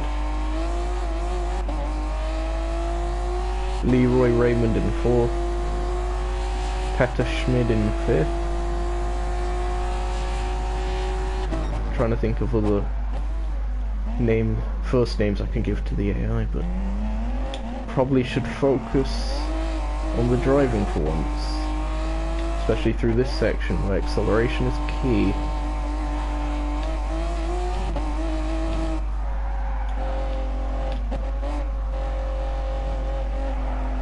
Fantastic. The chainsaw at work yet again as we're coming through the last corner, which I should know because we did a circuit experience. Was it Panasonic? Yeah, that was Panasonic corner, wasn't it? Well done me. Should I go into the pits? No, I'm not risking it. Let's instead just go up against the pit wall with all the flags and stuff out. I have just won another race. Don't say I don't win anything, Mika. As I believe I've mentioned before on the stream. Okay, so that went well. I'm gonna do the last race of this championship, and then I might do a few laps in time trial or something with the which to use? Okay, eeny, meeny, miny, mo. This one. Yeah, I'll end up doing a bit of time trial or something. With the other one. Oh no, I'm down to just myself viewing again. But That's fine. That's perfectly fine. Wonder how long the stream's been going for. Doesn't say. Where do I get this information?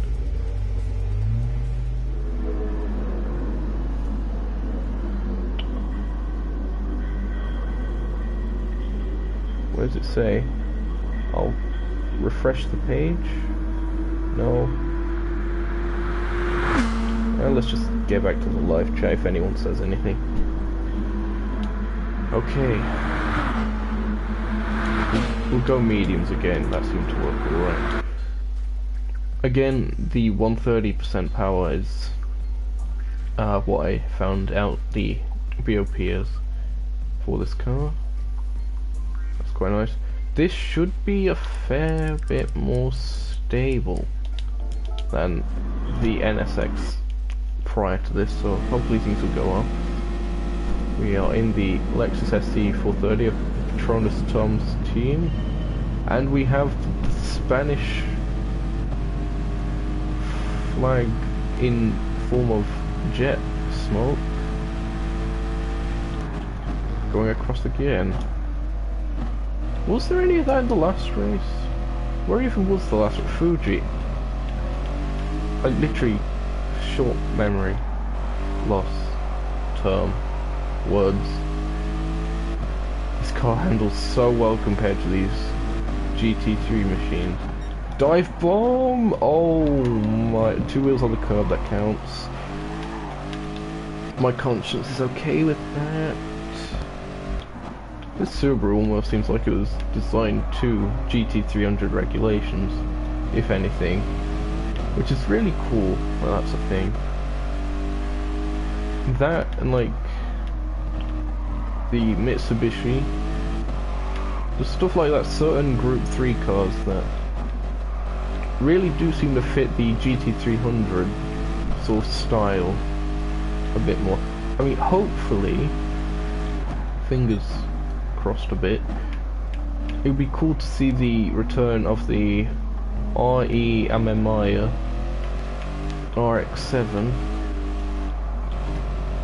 I can only see it really going in Group 3 based on the fact that Group 3 and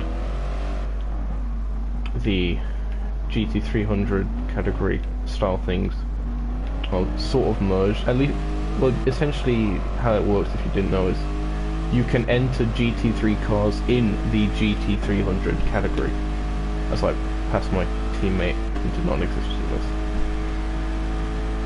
So, yeah, so essentially on equal terms. Of course, that RX-7 ran by RE Amemiya was before GT3 cars came in on the scene in Super GT, but you know, still, I mean, the fact that these 08 cars are here and BOP'd to go against the 16 cars,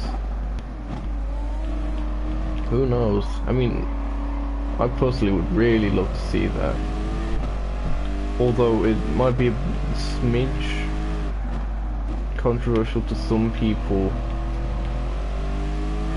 how you can use that in predominantly GT3 spec series, which might be a reason why it doesn't return.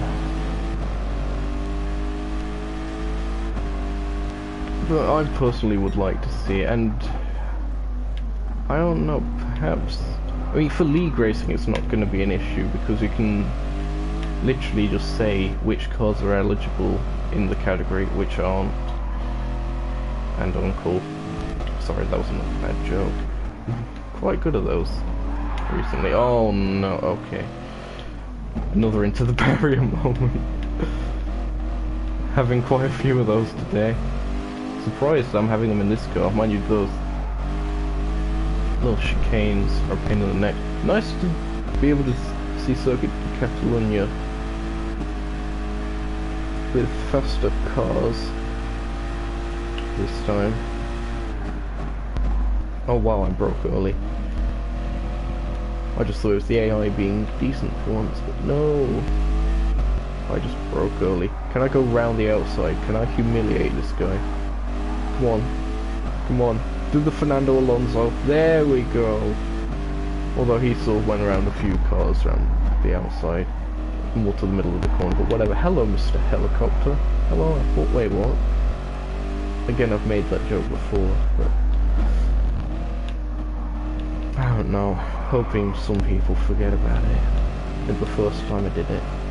I don't know what I'm doing. I'm just some lunatic who should probably be sleeping or put to sleep by the government because of how insane I actually am.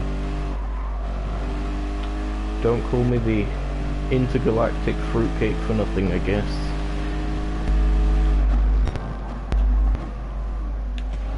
I'm gonna stick to the standard racing line. Unless I get bored, then I might use some of the alternate layouts.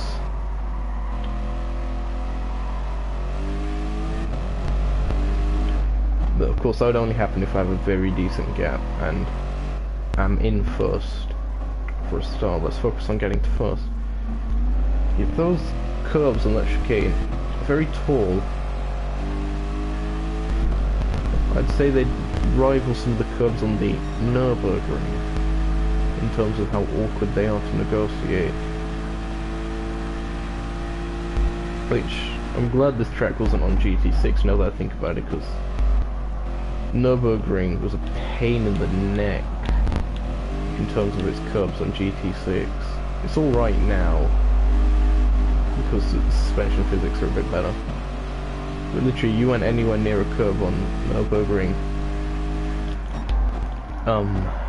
back on GT6, there was a decent chance that you would be understeering or spinning out something because of how tall they were. They were like skyscraper curbs.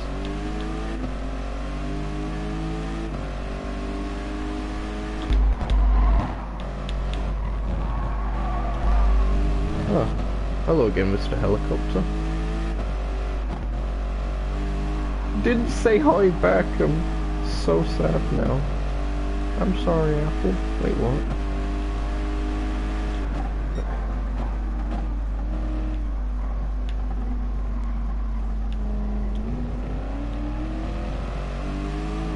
Onwards through the go-kart track that is Sector 3.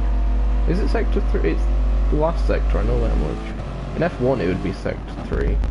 Just because some tracks in this game are split into 4 sectors when they would normally be split into 3 for other events. I think Suzuka might be one of them that's split into 4 sectors in this game.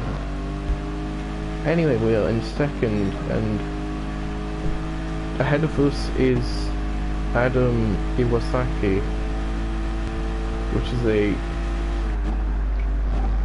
very Asian sounding last name.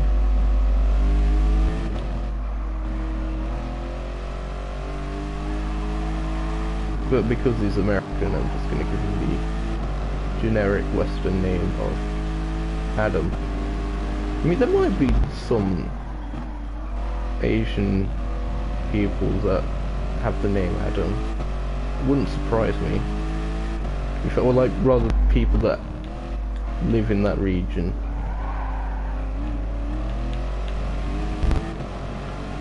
I'm not trying to come across as, I don't know, racist or anything. Anyone can have whatever name they want. I mean, I'm called Supreme Overlord, Intergalactic Fruitcake,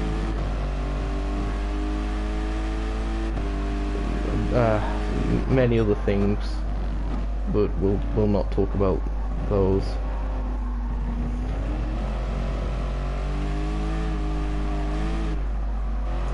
But yeah, I mean, it's so easy to just, I don't know, be called racist for something that clearly isn't, and stuff like that. The world is very sensitive for that sort of stuff these days. I'm gonna pretend like that incident just there didn't happen, but you see what I mean about the curbs? They're a bit evil at times. Anyway, with over half the race gone, oh actually no, that is half the race gone, there is half the race to go, to quote a certain streaming friend of mine. Big up Durton on the cam.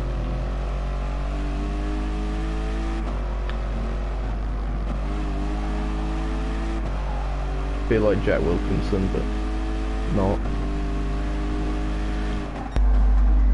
Oh, the dive bomb. Oh no, there's no way I was gonna make that work. Look, marble. I really like the fact that they've added marbles in that one tire update that came with Circuit de Saint Croix, which for the longest time I pronounced as St. Croix, because OIX in my head is Oi in like translating French pronunciation. Oh my, it's down the inside there. No. But yeah, like translating sort of pronunciations and stuff. But no, Circuit de Saint Croix.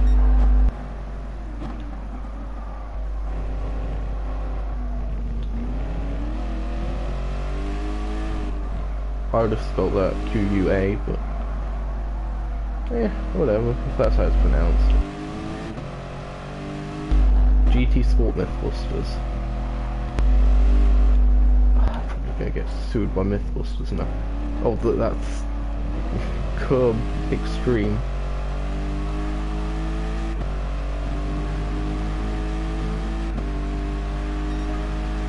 I think I'm starting to figure this circuit out a bit. Not much, just a bit. Oh, I just heard the gear whine there. That was decelerating. That was very nice. Very rare that I actually hear that much from the chase cam.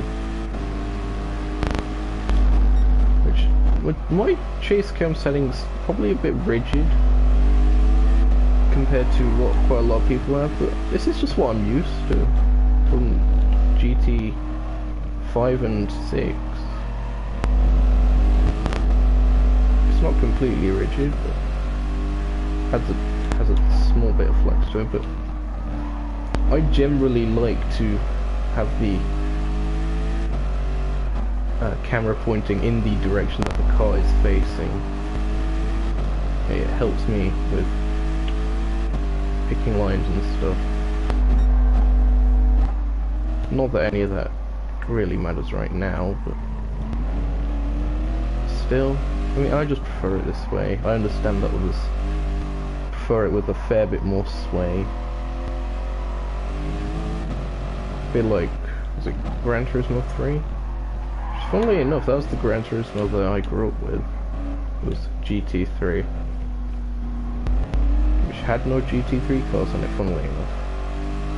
But, of course, that wasn't a thing back then. In 2000.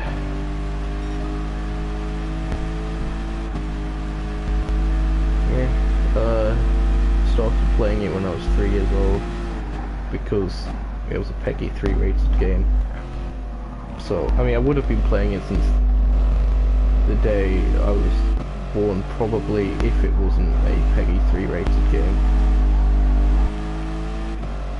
Because I'm a goody two shoes like that. Except I'm not wearing any shoes right now because I'm inside. Who wears shoes inside? I'm not even wearing socks right now, but what does that matter?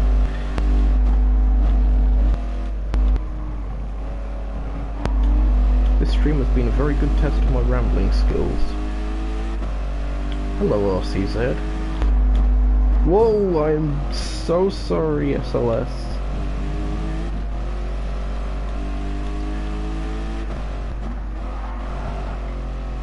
Speaking of SLSs, I really want Marcus to come back. Good old Marcus Lauder from NES Season 2. It was so hyped to do commentary back then. Of course, that's before I started doing YouTube or streaming. Or let's future me edit that out, please. I'm gonna make the joke again. But Apple, you don't have editing software. Shut Shut up, future me. No one cares about you. Get some friends. Oh, okay. There, so she right.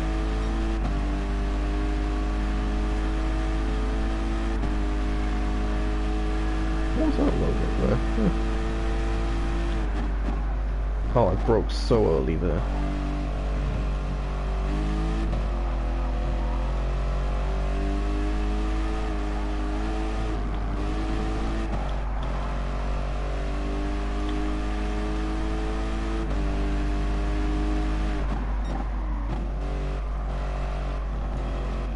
Anyway, 2 laps more to go, and I'd say that our daily dosage of Catalonia is about to an end. Of course, I'll be doing one extra thing. Oh no.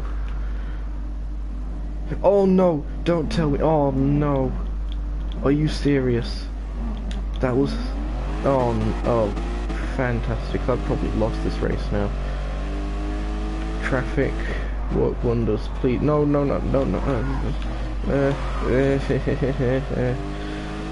Okay, 6 seconds. I can do this. I can't do this. What am I saying? Turn, ye mortal. Accelerate. Okay, the gap's down to 5.7.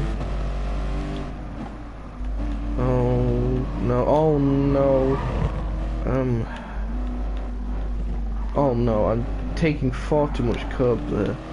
I should just avoid the curbs entirely, but I'm got the gap down a smidge. Okay, about 4 seconds in 1 lap.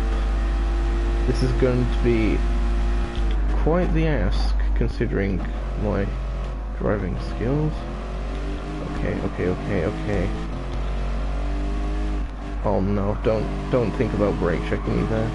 Okay, accelerate. Go. Crazy bones, that was something from back in the day. Whoa. Yeah, having less aerodynamics definitely affecting the ability to put power down. At least I believe they have less aerodynamics. More modern ones should, in theory, have more modern aero. And it looks like I might have just about saved this. I'm less than a second behind. Coming into the infamous last sector where I can throw away everything. What even is that line?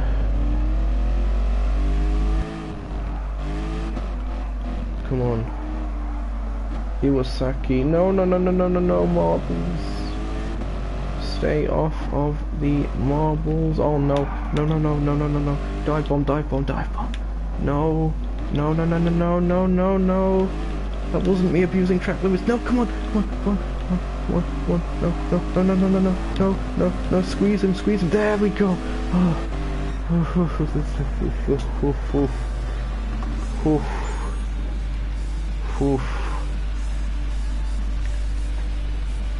Spicy times.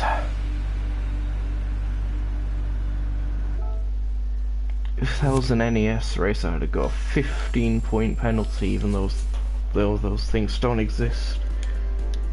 Championship ban and all of it, but it's done.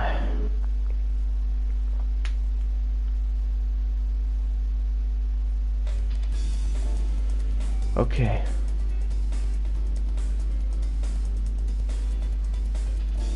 I'll do a couple laps with the Zanovi Nismo GTR. What circuit?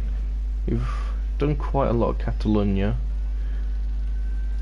which, it being new, yes, understandable.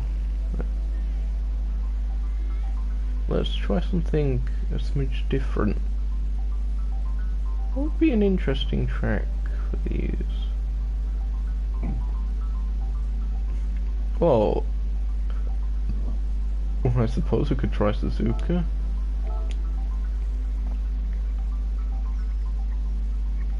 What setting? Oh. Let's see what's like in evening. So this will probably just be 2 quick laps. Just to wrap up the stream.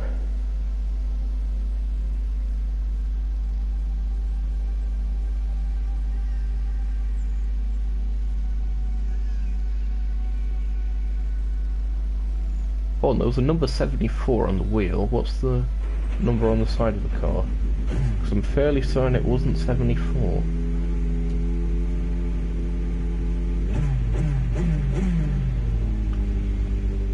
Or it might have been. No, that's a 3. I think. Anyway, these are. We'll go to mediums like the other cars. Again, 126% power is the BOP, as you can see. When this is how I worked this out. I switched over to this in time trial. There it is.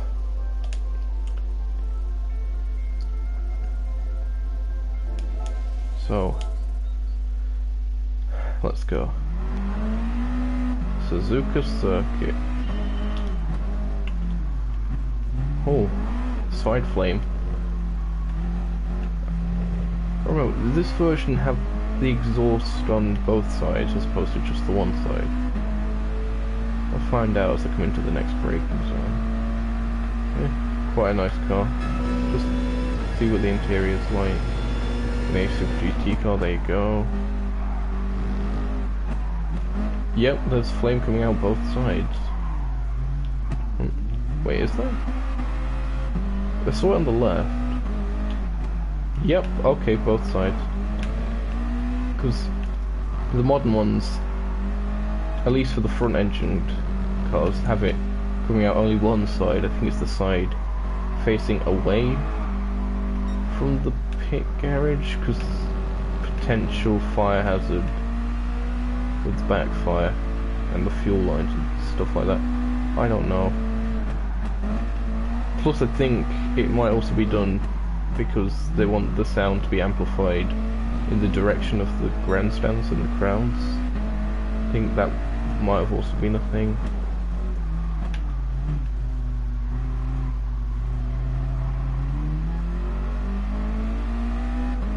But yeah, this is quite the nice car.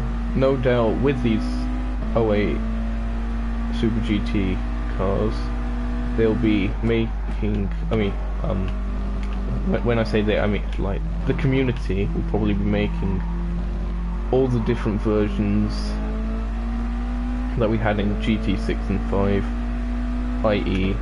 the Yellow Hat, Wood 1, Calsonic,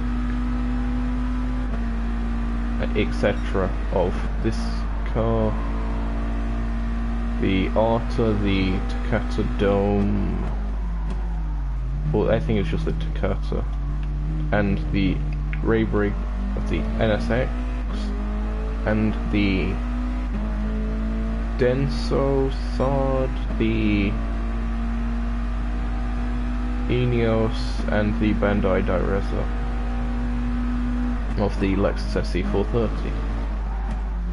So no doubt those will probably not just be on trending in the next few days or so, probably will be in the next cool selections section that prolifically, I believe, handpick. They go through user created content and choose it out that way. I am driving like an absolute spoon right now. I do apologize. And somehow I'm still ahead from the last lap. Okay, I'm gonna drive a bit seriously from now on. Well, quotation marks, seriously. 158, that's a GT car lap. GT3 car lap. Oh, bother, I said I was going for you, drive seriously. Apparently me driving seriously is me driving like a complete spoon, which is fairly accurate, not gonna lie. In fact, I'll do one extra lap at the end of this one. A time attack lap, if you will. If it goes wrong, then it goes wrong. But I'm gonna attempt to do it right.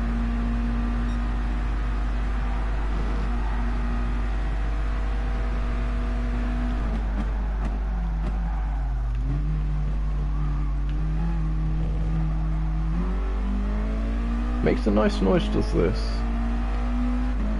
Not as raspy and chainsaw-like as the NSX, but a nice sort of meatiness to it.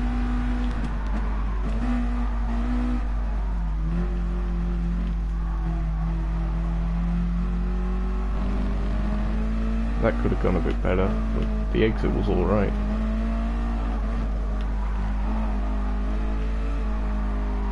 One thing I actually want to check out before I end the stream is comparing the downforce levels of this and the modern GTR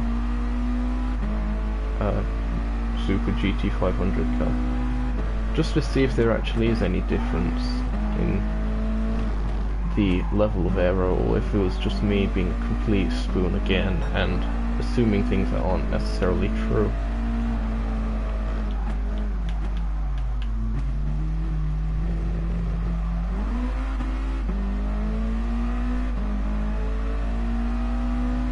Wonder how long it will take for a 2008 only Super GT Championship for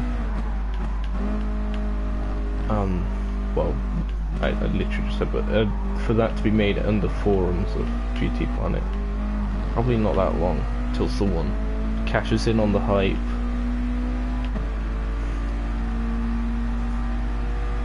Probably VRR or some other organisation that's self-destructing right now. I think it is self-destructing last time I checked,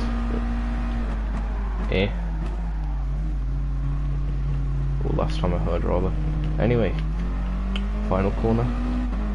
And it nice and tight to the line. 152.867. That will do just fine.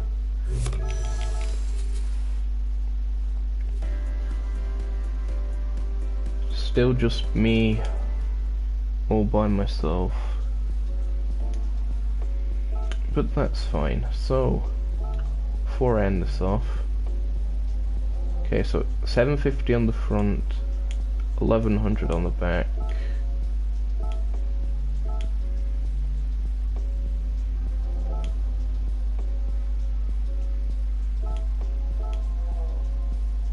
And this maximum 750, 11. Oh my.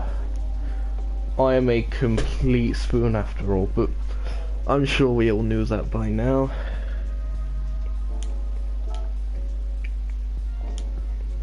So that is quite interesting though, how they have the same aerodynamic properties. So the cornering difference must be just mainly down to